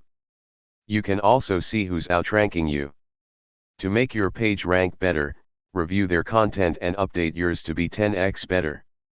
Conversions from search. If you've set up e-commerce or goals in Google Analytics, you can go to the channels report and look at the top line revenue and number of transactions over time. 204 Chapter 06, Designing Your Search Marketing Strategy. Google's channels report is important if you've set e-commerce goals. The metrics to focus on are sessions, revenue, and transactions. Here, we have $67,000 from 2,000 transactions. To calculate the conversion rate, divide revenue by transactions. $67,285.55/2,130 equals $31.59 per transaction. The roles: who has responsibility for search marketing? To succeed at search marketing, you need 3 teams to have input and responsibility. 205 Chapter 06, Designing Your Search Marketing Strategy. The content team. Search and content go hand in hand. Understanding SEO will help your content team bring in more organic traffic from multiple channels. IT and tech teams. Technical SEO is your tech team's domain. If they don't have training in technical SEO, they're probably throwing up some speed bumps that keep you from ranking well in search. Public relations. As with the content team, your PR team need to understand search marketing to achieve their goals. Summing up: search marketing doesn't happen in a bubble. Ideally, it will integrate with every aspect of your marketing, From customer research to content creation to customer value optimization. We've provided a good overview of how you can do this, but it's a lot to take in at once. The good news is you'll get better over time. Just start where you are, and over time, you'll see improvements in your page rank and traffic. 206 Chapter 06, Designing Your Search Marketing Strategy. The next chapter will help as well because SEO and analytics go hand in hand. And you'll appreciate our down-to-earth approach to analytics. It takes the fear and a lot of the pain of numbers out of the equation. 207 Chapter 06, Designing Your Search Marketing Strategy. Become a search marketing specialist. With all the noise in today's world, it's critical that brands and business get found when a customer or prospect is looking for them. It's also critical that your brand is shown in a positive light when the right person is looking for a solution that you provide. And that's exactly what you'll learn how to do in this mastery course: how to leverage search channels such as Google, Amazon, and even local channels such as Yelp. How to ensure that your brand gets found. And when it's found, how to ensure the message your prospects see is a positive one. Click here to learn more. 208 Chapter 07, Applying Website Analytics to Your Digital Marketing. 07 Chapter. What's your emotional reaction when you hear the word data? Stress, fear, frustration. Fortunately, data and analytics don't have to be scary. In fact, it can be fun, or at least interesting, if you know how to turn all those numbers and reports into actionable intel you can use to grow your business. In this chapter, you'll learn the methodology for doing analytics and data in your business, the metrics that matter most, the lingo you'll use to talk about it, and the teams or roles that should be responsible for it. But first, let's talk about why data and analytics are so important to a successful business. Why data matters. Data comes in two flavors: not enough and too much. The challenge most people struggle with is how to turn numbers into meaningful decisions. Static numbers, in and of themselves, are meaningless. So why would you want to do analytics? To understand the answer, let's review some examples. The Oakland A's athletics club. Billy Beane took over as the general manager of the Oakland A's in 1997. There, he applied statistical analysis, known as sabermetrics, to players, radically changing the way they acquired players. 210 Chapter 07, Applying Website Analytics to Your Digital Marketing. Billy Beane, general manager of the Oakland A's. Source: Beane's approach was to focus on specific metrics, such as batting and runs, to find undervalued players no one else was noticing. This approach made the Oakland A's one of the most cost-effective teams in baseball and carried them through 20 consecutive wins, playoffs, and even the World Series. Essentially, data made the A's competitive with much bigger clubs while working on a budget a third of the size. Netflix's core belief is that customization wins customer loyalty, a belief that puts data at the center of their corporate strategy. When they were still a DVD rental company, Netflix invested heavily in data mining technology to develop a movie recommendation algorithm, leading the way in using data to provide a great customer experience. And it worked. Recommendations drove 50% of their traffic. After adopting a streaming model, this data-first approach continued, and it's made them one of the top streaming video-on-demand services available. 211 Chapter 07, Applying Website Analytics to Your Digital Marketing. Today, it's giving them the customer insight they need to create massively successful original content like Daredevil, House of Cards, and Orange is the New Black. Netflix's data gives them the insight to develop massively successful content. Source: None of this would have been possible without data. Digital marketer: we're no strangers to data either. I'll get into more detail later in this chapter, but here at DM, we rely on data to help us make business decisions that are all but guaranteed to work. Our belief? Gut instincts may be good, but data never lies. The challenge, of course, is in your methods. How do you go from the spreadsheet to strategic decisions that grow your business? Let's take a look. 212 Chapter 07, Applying website analytics to your digital marketing. The methods of a well-executed analytics and data strategy. To master analytics and data, you need to master 3 guiding principles. Give data a job. This is the foundation of data analysis. Every piece of data you gather should help you answer questions and make smart decisions. Use hypothesis testing to convert questions into strategies. This is what makes data meaningful. It's the process of transforming raw data into business decisions. Apply context to account for the unmeasurable. Some things are hard to measure. For those situations, you need to contextualize the data. Analytics and data shouldn't be stressful. But it's easy to feel that way when there are so many sources to draw from, each formatting the data differently, sometimes even giving different numbers for the same metric. Where do you put your attention? How to compare the data from different sources? To start, give your data a job. Principle number 1, give your data a job. One of the easiest ways to understand data is to think of the marketing funnel. 213 Chapter 07, Applying Website Analytics to Your Digital Marketing. The marketing funnel. This is a foundational concept that makes it easy to visualize customer acquisition in marketing. Your brand marketing creates awareness and attracts new visitors to your website. Some of these new leads will be interested enough to evaluate your business and products, and a percentage of them will go on to become customers. For sales, that's a good model, but we need to tweak the funnel to work as well for analytics and data. This model is a funnel metrics flowchart that not only maps the stages of a customer's journey, it also lists the metrics that should be measured at each stage.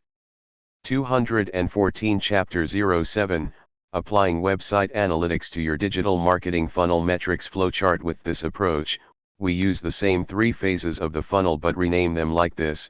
1. TOFU, or top of funnel, is the awareness phase. 2. MOFU, or middle of funnel, is the evaluation phase. 3.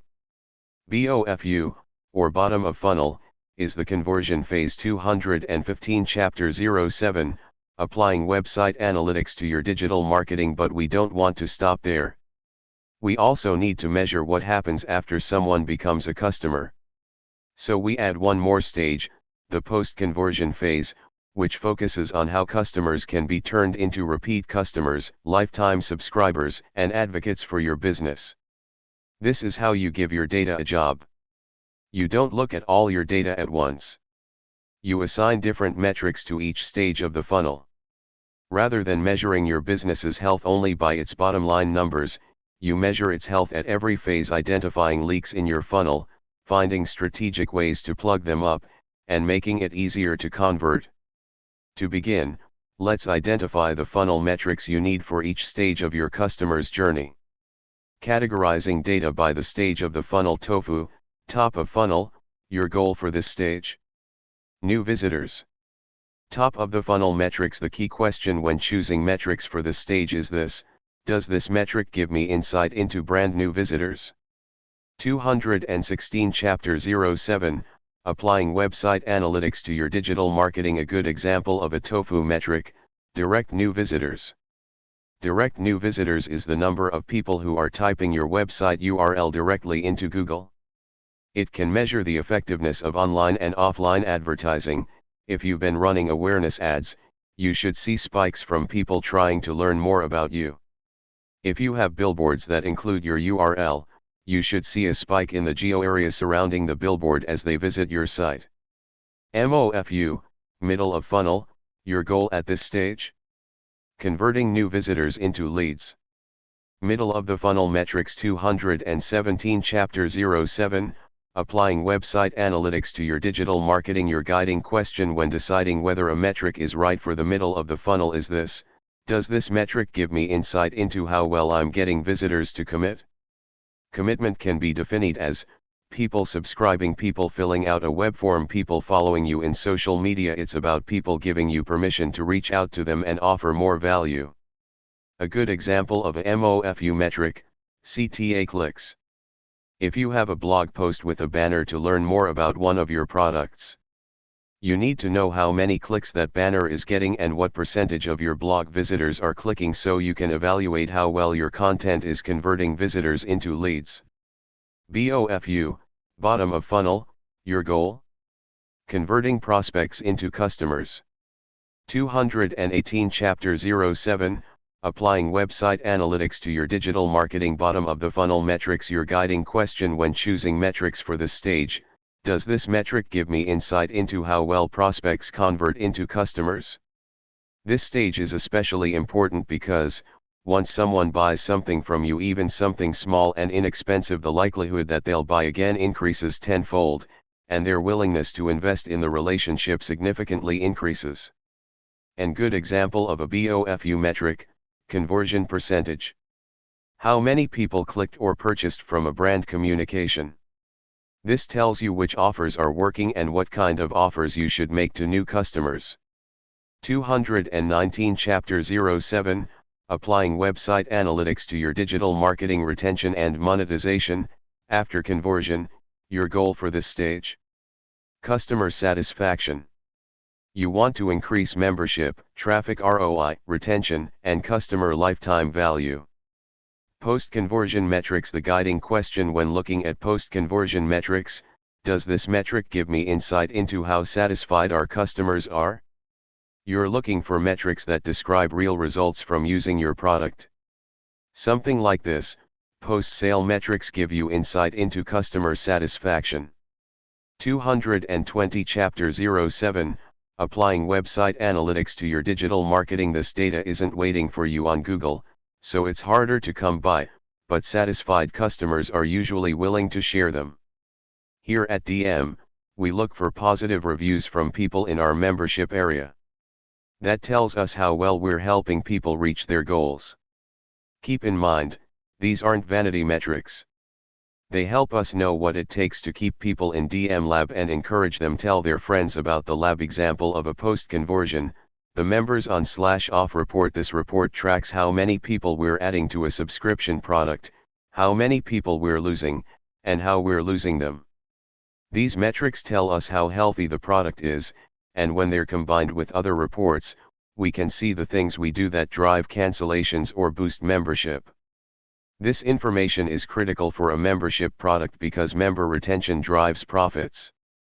Categorizing data by type. We've just reviewed TOFU, MOFU, and BOFU metrics, which is a way of categorizing metrics by the stages of your funnel.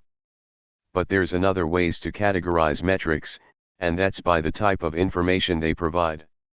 There are two types of metrics. Key metrics dictate overall health. These metrics are like a thermometer for your business. For a metric to be key, you need to be able to look at it and know immediately whether your business is doing well or not.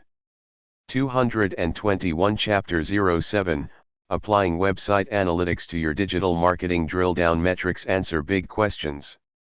These metrics are more granular and help you understand what's going on in specific areas of your business.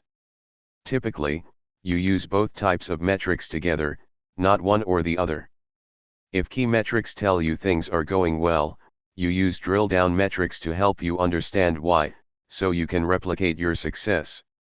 For example, improving on-site banner click-through. The average banner click percent is a key metric. It tells you, across your entire site, how likely it is for a visitor to click on a banner ad in one of your articles. To help us understand why the click rate is 3.25% and how we can improve that number, we need a drill down metric: how likely is a visitor to click on a banner ad in one specific article? Not long ago, we did this for the DM blog. After reviewing all our blog posts and drilling down for specific metrics, we were able to identify the factors that impact the click rate. After applying our findings, we improved the banner ad click-through rate by about 2% across the blog. 222 Chapter 07, Applying Website Analytics to Your Digital Marketing. Improving search traffic. In this example, the key metric is new visitors. How many first-time visitors are landing on your website? To learn more, the drill-down metric would be share of search. What percentage of search traffic is owned by what person or brand?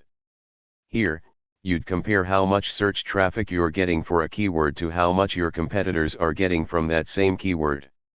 This would allow you to find areas where you can compete with much larger businesses because you own the keyword.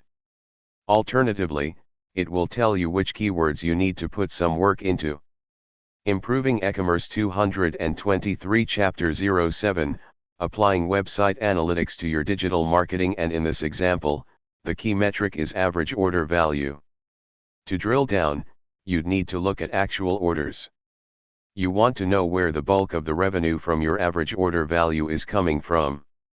This could reveal that you need to move things around in your sales funnel, or that you need to push one promotion over another because its average order value is much higher. As you can see, there are two ways you can give your metrics a job. You can assign them to a specific stage of the funnel, TOFU, MOFU, or BOFU. You can use them to measure the health of different areas in your business and then answer deeper questions about how and why. Once you understand the overall health of your business and where things are working, or not, you can begin to use metrics for problem solving. Principle number 2, using metrics to solve problems. Data is collected on a dashboard, right? But on the dashboard, it's raw data. Your job, as data analyst, is to turn raw data into active data. For that, you use the analytic decision-making process. 224 Chapter 07, Applying Website Analytics to Your Digital Marketing. This process works a lot like the scientific method, except it's based on metrics. In the scientific method, you start with questions and hypotheses, and then you make predictions about what might happen if you test different hypotheses. 225 Chapter 07, Applying Website Analytics to Your Digital Marketing. It's the same with data and analytics. You review your data and start asking questions about it. You make hypotheses about what might happen if you could impact any of those numbers. And then you devise a test to see if you're right. Simply by reviewing the results, you can clearly see what needs to be done to improve your business. Making decisions is no longer about your gut instincts, but about what the data is telling you. That's the theory, anyway. But in practice, we often don't know enough to know what questions we should be asking.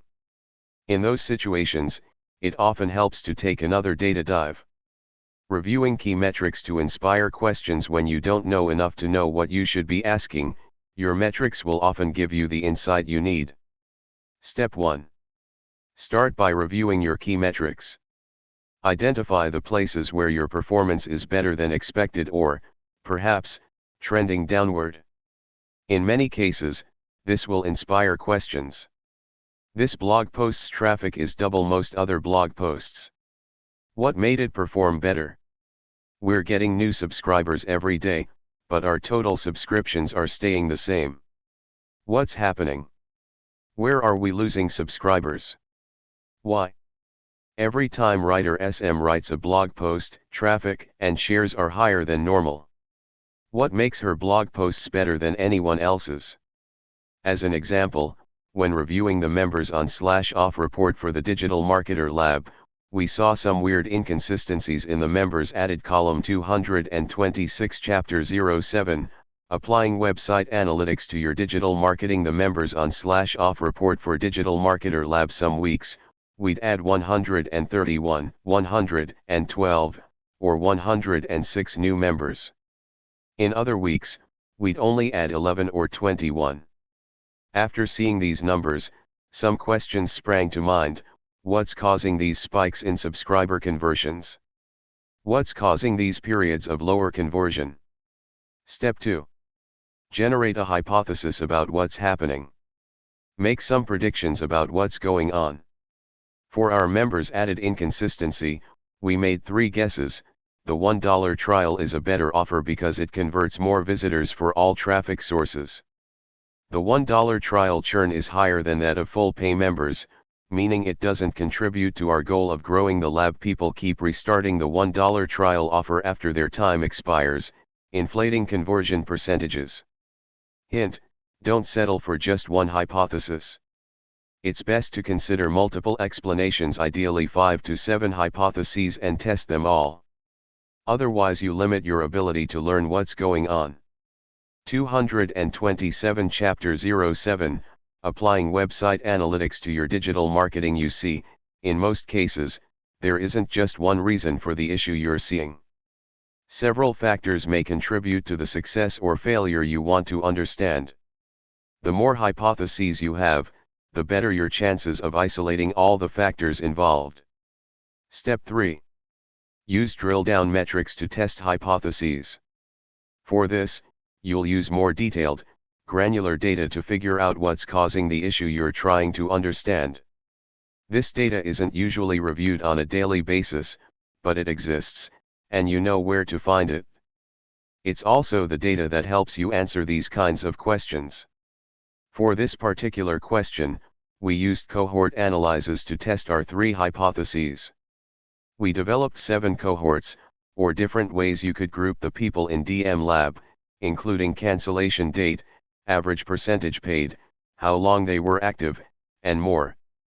After reviewing all that information, we realized that the $1 trial was a better front-end offer than the full pay offer.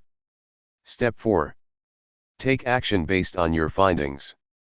The conclusion of our data analysis was that the trial offer generates more paying customers than average. For every 100 people we put into DM Lab, 21 came from the trial, while 20 came from the full pay offer. While that's not a significant difference, over time, it can add up. So we changed our front-end offer. The $1 trial offer is now our primary offer, and so far, it's yielded an extra 1,000 lab members. Principle number 3, contextualizing data to account for the unmeasurable. It doesn't matter how good your data is, sometimes it doesn't tell you everything you need to know. 228 Chapter 07, Applying Website Analytics to Your Digital Marketing. For instance, let's say you're reviewing your data and you see a trend. Why is that trend taking shape? Maybe you ran a campaign during that period. Maybe your competitors did something unique. Or maybe you had a technology problem that skewed the data. If you don't consider these factors when evaluating your data, you're likely to make an assumption based on a false set of data. Your conclusion won't be valid. In these situations, context helps you account for variances in your data. And there are 4 contexts you need to consider. 4 contexts help you interpret your data. 229 Chapter 07, Applying Website Analytics to Your Digital Marketing. Historical contexts. What does history tell you to expect? By reviewing data through a historical lens, you can understand trends and typical behavior among your customers. For instance, at Digital Marketer, we've noted that sales dip in the summer. Consistently. Every summer. So rather than worrying about lower numbers, we've come up with strategies for boosting sales in late spring. We also reduce ad spend in the summer because we know the ROI won't be as good. External contexts. What changes outside our control have influenced our metrics? Maybe a new competitor has entered the market. Or maybe technology has changed, necessitating major changes in the way you do things. Think Google algorithm updates. External factors may be outside your control, but you need to keep them in mind when evaluating performance. Internal contexts. Have you made changes to your strategy that impact your performance? Have you made changes to your site or launched a campaign? This is more of a self-review. Think through the changes you've made internally that might have affected your numbers. Contextual contexts. This has to do with how you're pulling the data. Are you comparing raw numbers or percentages? Are your numbers skewed by outliers? Do you have data that doesn't make sense because of an internal or external factor? Together, these contextual factors help you account for the immeasurable things, the things you can't foresee or explain in your data. And they help you evaluate the validity of your data. 230 Chapter 07, Applying Website Analytics to Your Digital Marketing. Making data actionable. As you can see, the 3 principles of well-executed analytics and data can help you turn random numbers into actionable tasks for your business. You need to assign roles to your data so you know the stage of the funnel they relate to and whether they help you know something, key metric, or give you information to answer a question, drill down metrics. You also need to use data to make smarter decisions for your business. Use it to test your ideas about what's working and what's not and how you might improve results. When you review the numbers to answer a question, you know what you're trying to prove or disprove. Then finally, you need to put your data into context by evaluating the factors that might be driving numbers up or down. By tying data to the real world, the numbers will make more sense and it will be easier to use them in your business to drive growth. The lingo analysts use: there are 5 terms you must understand to talk intelligently about analytics and data. Analytical decision making: this refers to the data scientist's scientific method. It's the process you'll use to identify the questions you should be asking and the best methods for answering them. Analyst's toolkit: these are the tools, templates, and resources you'll use to turn concepts and ideas into data and reports. Your toolkit will help you ask the right questions and develop a process that makes data analysis easier. 231 Chapter 07, Applying Website Analytics to Your Digital Marketing UTM Parameter: this refers to the code you can append to a URL to give you more information about where your traffic is coming from. How to use UTM parameters: in this example, the yellow highlight shows you the actual link. Everything after that is a UTM parameter. It's this extra information that helps you track your traffic sources. Green highlights the source, which tells you the audience or referring site, house list. Pink highlights the medium, which tells you how this traffic was referred, email. Blue highlights the content, which is your ad/content identifier, data cert launch email 1. Gray highlights your campaign, which identifies the promotion or strategy this traffic came from, data cert January 1, 2016. When you add UTM parameters to your links, anyone who clicks on those links will be tagged, and you can track those tags in Google Analytics. This allows you to see which sources and communications are giving you the best traffic. 232 Chapter 07, Applying Website Analytics to Your Digital Marketing Key Performance Indicator, KPI. KPI is another way to refer to a metric in general, and it's usually used to talk about a metric that someone thinks is driving their business. KPI is another way to talk about a key metric. Dashboard: a dashboard is a web page that collates your metrics from a particular source. You'll likely have a dashboard for each data source: Google Analytics, your email service provider, your social media platforms, and more. Most dashboards also provide graphs that turn your data into visuals, making it easy to see how well you're performing. Dashboards give you at a glance understanding of what's working. 233 Chapter 07, Applying Website Analytics to Your Digital Marketing. Dashboards should be available to everyone on a team. They help you easily understand what's going on in a business, which helps team members see how their work is impacting the success of your business. The roles: who needs to be in the know? Who should own your business's data? Where in the company does data analysis live? Data and analytics: the analytics team, or individual, should have primary responsibility for gathering, vetting, and interpreting your data and analytics. Larger teams may also have a data implementation manager, who aggregates all this information and turns it into a beautiful dashboard that's easy to understand. Marketing: every marketer worth their salt needs to know a little about analytics and data. Whether you're running Facebook campaigns, tweeting 50 times a day, or posting articles to your blog, you need to know what's working and what's not. 234 Chapter 07, Applying Website Analytics to Your Digital Marketing. Conversion Rate Optimization, CRO. The people who run tests to optimize your marketing rely heavily on data to develop their hypotheses, set up tests, and measure performance. Summing up: analytics doesn't have to be scary or overwhelming even if you're not a numbers person. You simply need a process for dealing with the numbers, a way to figure out which ones will help you identify opportunities and which ones to ignore. Once you've got your process in place, you may actually find you enjoy analytics. There's no better feeling than knowing without a doubt that your marketing plan is working, and it's the metrics that will give you that confidence. We're nearing the end of our digital marketing overview. The next, and final, lesson is conversion rate optimization, which is a simple process for improving your marketing results over time.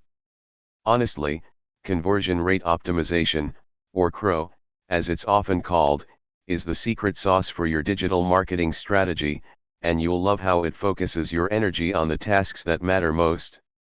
235 Chapter 07, Applying Website Analytics to Your Digital Marketing. Become an analytics and data specialist. Data and analytics are essential to a modern digital marketing strategy, and they're key to growing your business.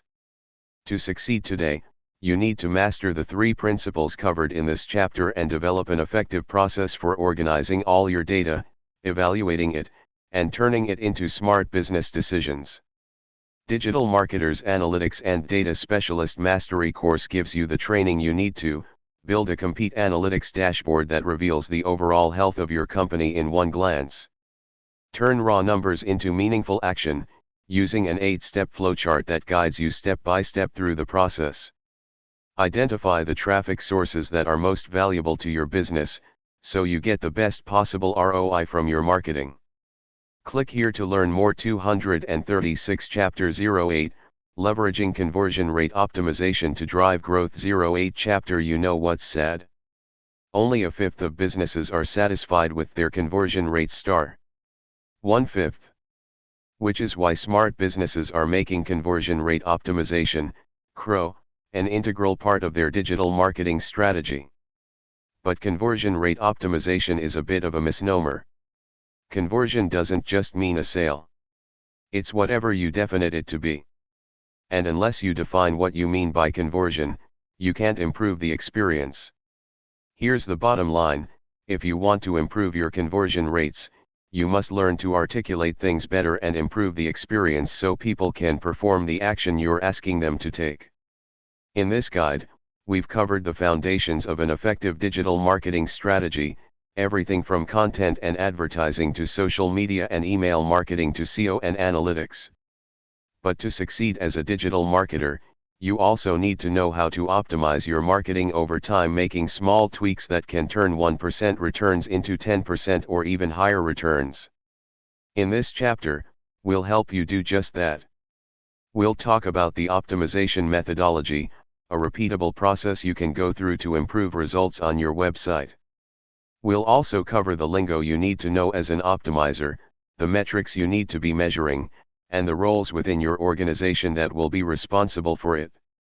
238 Chapter 08, Leveraging Conversion Rate Optimization to Drive Growth. The methods of well-executed conversion rate optimization. Let's begin with some basics. The main goal of optimization is to improve conversion rates of the traffic you already have, and generally, with the assets you already have. It's also important to understand that optimization is a dedicated, repeatable process. It's not a once-and-done activity. You'll work through the process, then begin again. And since you can always improve your results no matter how much you improve them, you'll continue optimizing as long as you're in business. That's why we describe the CRO process as a cycle, the CRO cycle. 239 Chapter 08, Leveraging Conversion Rate Optimization to Drive Growth. You start by identifying your goals. You gather relevant data, analyze it, and create a hypothesis. You design your variants, implement technology, and test your hypothesis. Then you analyze results, which will give you new insights and ideas for new tests. Then the process starts all over. With optimization and testing, this cycle never ends. At least, not if you're doing it right. Now let's talk about what you'll do at each stage of the cycle. Identify your goals. The process starts with a clearly articulated goal. Remember, without clear goals, you can't optimize anything. You must know what you're trying to achieve. So let's say you're trying to optimize your homepage. We'll use the Digital Marketer homepage as an example. Keep in mind, though, homepages are actually one of the most difficult pages to optimize because they've got to perform so many different tasks and everyone wants to prioritize their own goals. The sales team is looking for qualified leads. The acquisition team is looking at how they can convert the traffic into emails. You get the idea. Everyone is competing for shelf space on the homepage. 240 Chapter 08, Leveraging Conversion Rate Optimization to Drive Growth. Your homepage is your "you are here" message, but here's the bottom line: a homepage is your "you are here" message for new visitors. They're trying to figure out if your business is relevant to them, and if so, where they are and where they need to go. To optimize this experience, you'll need to set one or more of three goal types: 1. An immediate goal, such as clicks or on-page form completion. 2. A campaign goal, such as leads generated or purchases. 3. A long-term goal, like impacting your long-term value, net revenue, average order value, or lead quality. Looking at the DM homepage, you can see our top goal is the first type, an immediate goal. We want to get people to give us their email address. But we need to optimize the entire experience, so let's look at the page they land on when they click the Get Your Invitation button. They land on this page. 241 Chapter 08, Leveraging Conversion Rate Optimization to Drive Growth. Optimizing for a long-term goal, identifying the right product for new prospects. This page achieves the third type of goal, a long-term goal, and it helps us on the front end and the back end. The information we gather here lets us qualify people for the right product, either DM Lab or HQ.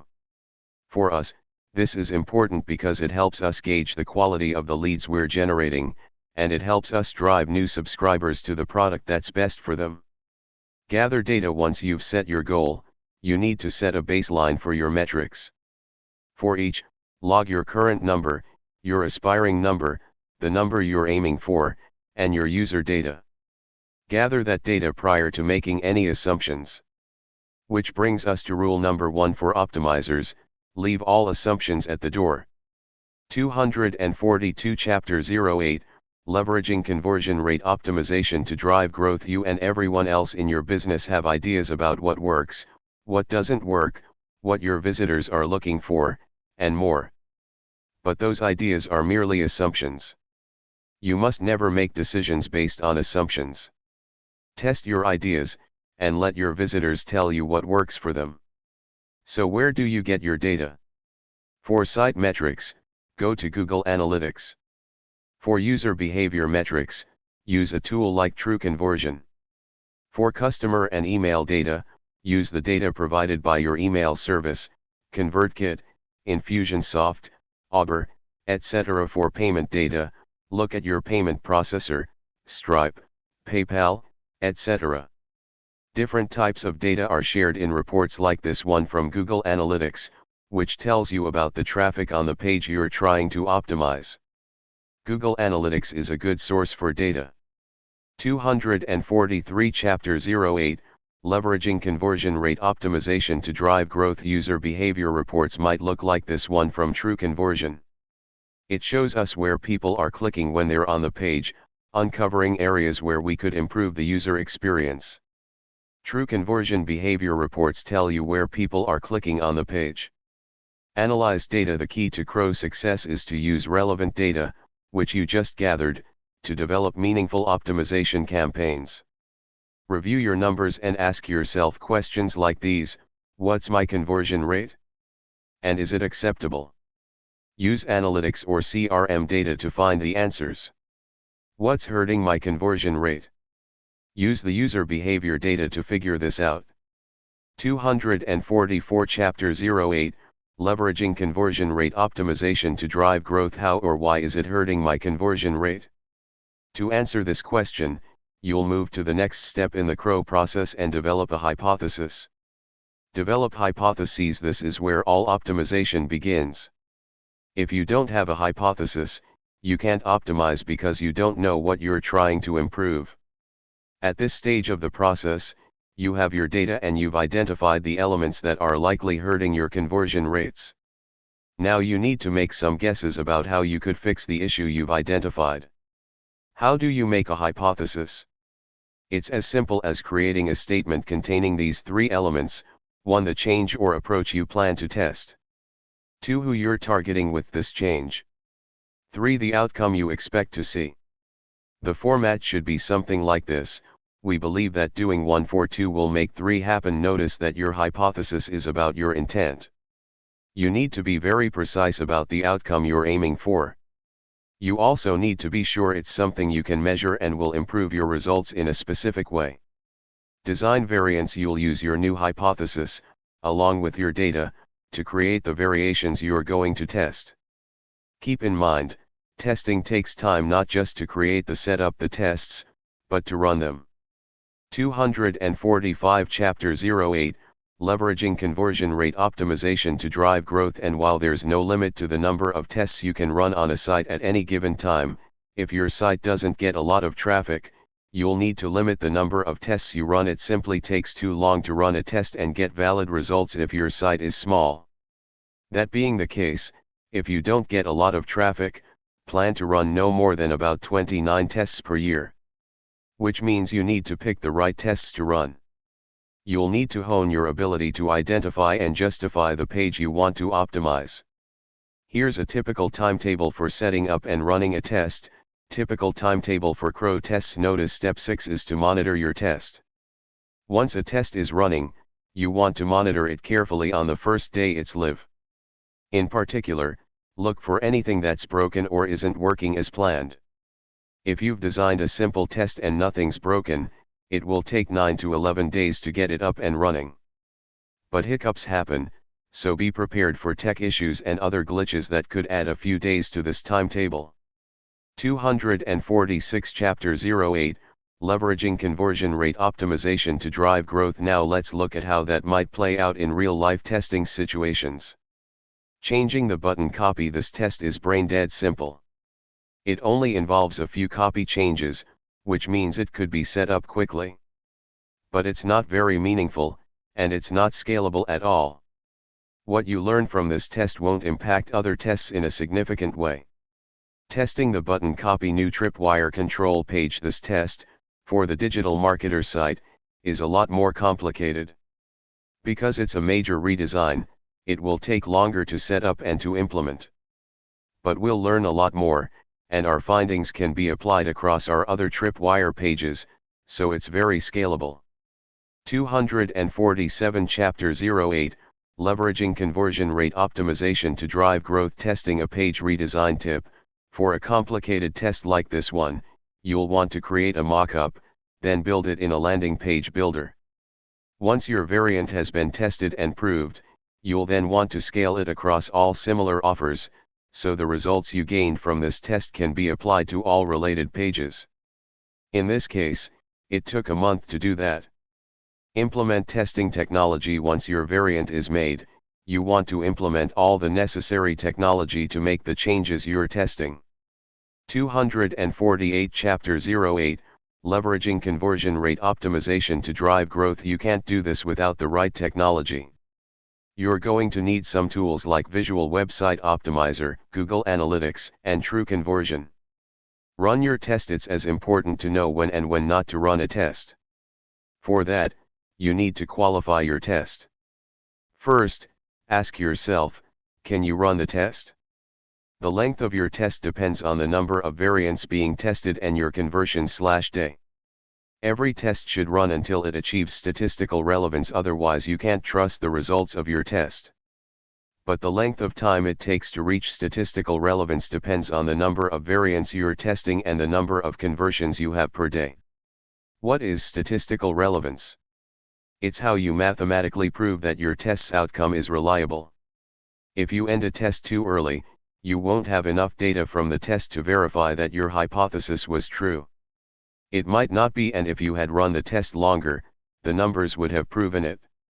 249 Chapter 08, Leveraging Conversion Rate Optimization to Drive Growth. But statistical relevance is hard to get when you don't have much traffic. No traffic means no data, after all. So if you're testing 2 variants in your test, and you get 5 conversions per day, you'll need to run your test for 49 days to be able to trust your test's results. See the chart above. If you're testing 3 variants and get 3 conversions a day, guess what? You're not on the chart. You've got to ask yourself, Should you run the test? Not only that, not all tests need to be completed. Once you've set up your test, if you see indications that it's broken or obviously failing, you can pull the plug. It's okay. Really. For instance, on day 1, if your results tank, something is broken. Stop the test and diagnose the problem. If, on day 12, your numbers are still 80% down, the test isn't working. You need a pragmatic approach to know how to respond. As a CRO, your goal is to mitigate risk while testing new ideas. So if a test is performing badly and the traffic source is organic, you can probably afford to keep it running. If it's a paid traffic source, you're losing money the longer a failed test runs. You should probably end it sooner than later. Here's the test for whether you should run a test. Is this a functional issue with no ambiguity toward the solution? If it's just a functional issue, you don't test. Does this page directly impact long-term or campaign goals? If yes, run the test. Is there something else you can test that will have a bigger impact? If so, do that instead. Are these learnings scalable to other parts of the site? If not, tread carefully. You'll get more value from a test whose results impact multiple pages on your site than on a test that only tells you one thing. 250 Chapter 08, Leveraging Conversion Rate Optimization to Drive Growth. Can I launch the test, or winning variant, in a reasonable time frame? If you don't have the resources to run the test or implement the winner, you shouldn't run the test. It's a waste of time. Analyze the data. After running a test, you need to analyze the results. This gives you the why and fuels your next campaign. During this stage of the process, you perform 5 essential tasks: share lifts or losses, figure out why, write a report, archive your data, share the results with stakeholders. In your report, you want to include the name of the test, the timeline, metrics, visually, show the variance, and break down the long-form numbers. Then move into what you learned from the test and what needs to be done as a result. During analysis, you need to ask these questions: did you see a lift, loss, or a null? If results went against the hypothesis, why? Is it worth retesting? Maybe there were unusual circumstances around the test that make the results questionable. How can the data be used in future experiments? Now, use these findings to set new goals and begin the process again. 251 Chapter 08, Leveraging Conversion Rate Optimization to Drive Growth. As mentioned above, testing and optimizing should become a normal part of your marketing plan. Each test should lead to another, and every small improvement will add up to significant growth. The lingo of optimization and testing: these are the terms you need to know to talk intelligently about conversion rate optimization. Conversion: the visitor action you're hoping to improve with the campaign, example, registering for a webinar, adding a product to the shopping cart, etc. Be aware, you must define your conversion actions. Clearly identify what you're testing, what you're aiming for, and the metric that matters most in measuring your results. Control the page in the experiment that does not receive the treatment. In conversion testing, the control is the version of the page that currently converts best. Any new variation is tested against the control. So in an A/B test, the control is A. Your test version, or variation, see below, is B. Variation: the page in the experiment that has received the treatment you're testing. For example, the variation page might have a shorter lead form than the control page. Tip: name your variants in the test so it's easy to identify the key element in each. Something like this: control, full form variant 1, shortened form 252 Chapter 08, Leveraging Conversion Rate Optimization to Drive Growth variant 2, email only variant 3, form and survey quantitative data. This is any data that can be measured numerically. The number stuff, such as unique visits, sign, UPS purchases, order value. Qualitative data: this is the descriptive data. The people stuff that's more difficult to analyze but often gives context to your quantitative data. This would include heat maps, session recordings, form analytics. The metrics optimizers live and die by the numbers.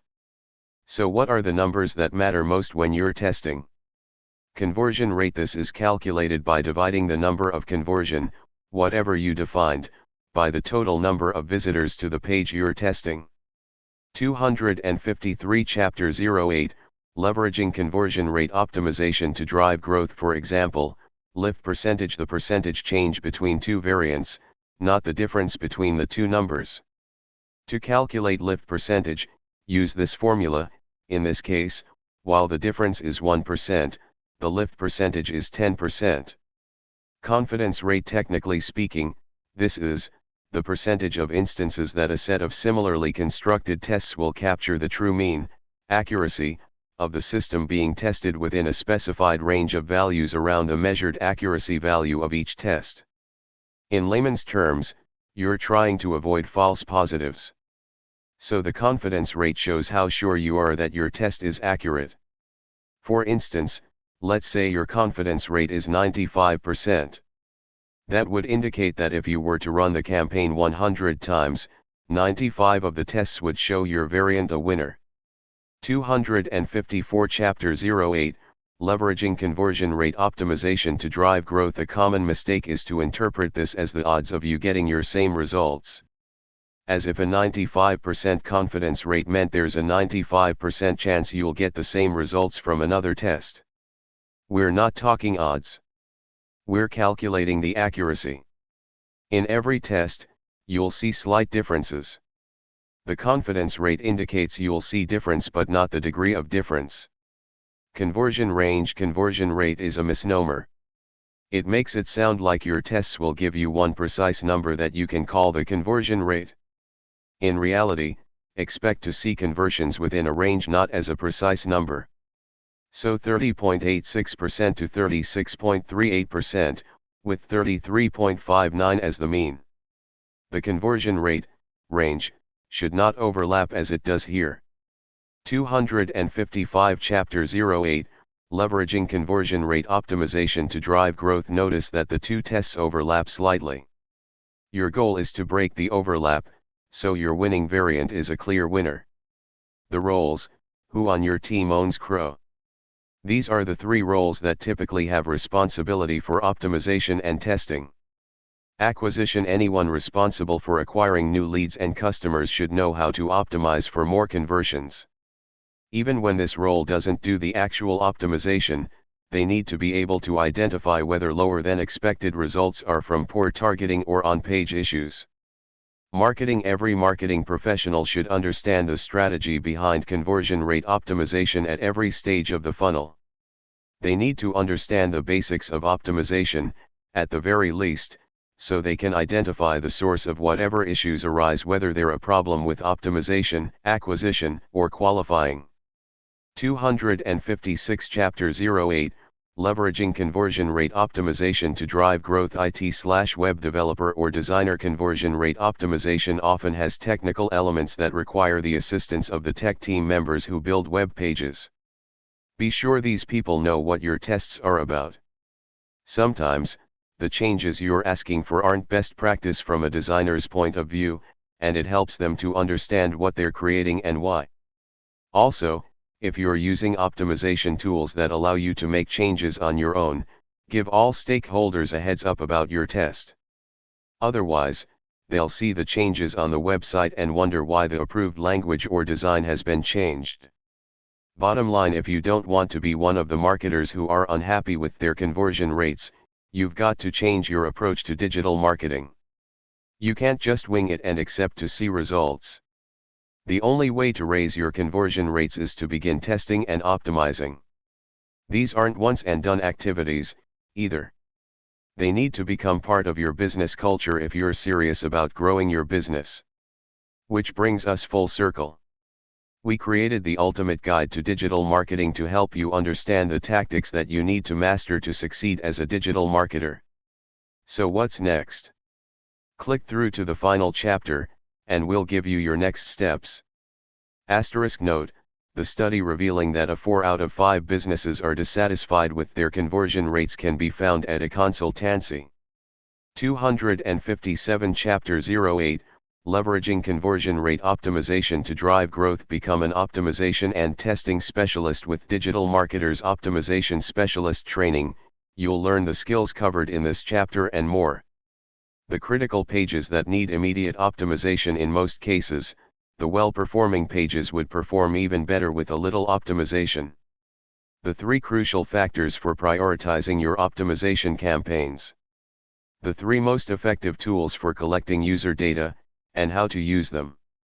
How to create a report to show your findings so the test is implemented properly and you get the credit you so richly deserve. Click here to learn more. 258 Chapter 09, What's next? 09 Chapter. Congratulations! You've completed the ultimate guide to digital marketing, which means you're part of an exclusive group of marketers who know how to attract, engage, and convert your customers in a social, digital environment. Simply by applying the lessons you've learned in this guide, you'll have a huge advantage over your competitors. So what's next? The foundations you've laid as you've gone through this guide are solid. They'll help you grow your business and start making headway to meet your goals. We can say with utmost confidence you'll likely see improved metrics across every area of your business. But the wonderful thing about digital marketing is that there's no limit to what you can achieve. Your next step is to develop your skills in each of these areas, so you can outpace your competitors and anticipate the needs of your customers. That's how you achieve real growth as a digital marketer, creating and optimizing your customer value journey. For startups, agencies, or business owners, if you want to create the ultimate marketing dream team capable of implementing everything you've learned in this guide, you're going to want to join Digital Marketer HQ. 260 Chapter 09, What's next? We'll help you build a new team, training your existing team, track their progress, improve retention, grow your sales. The secret is to cross-train all 8 critical core disciplines of digital marketing, so everyone is on the same page, working together. As a member of Digital Marketer HQ, your team will be trained and certified in the following disciplines. You'll rest easy knowing your marketing is being done right. We'll make sure your team stay up to date on what's working now. 261 Chapter 09, What's next? For digital marketing professionals and students, maybe you're currently employed as a digital marketing professional. Maybe you sell digital marketing services, or you're a student hoping to land a great job in a fun, in-demand, high-paying field. Your next step is to become certified in the marketing discipline that you use most. Get your team trained and certified today. 262.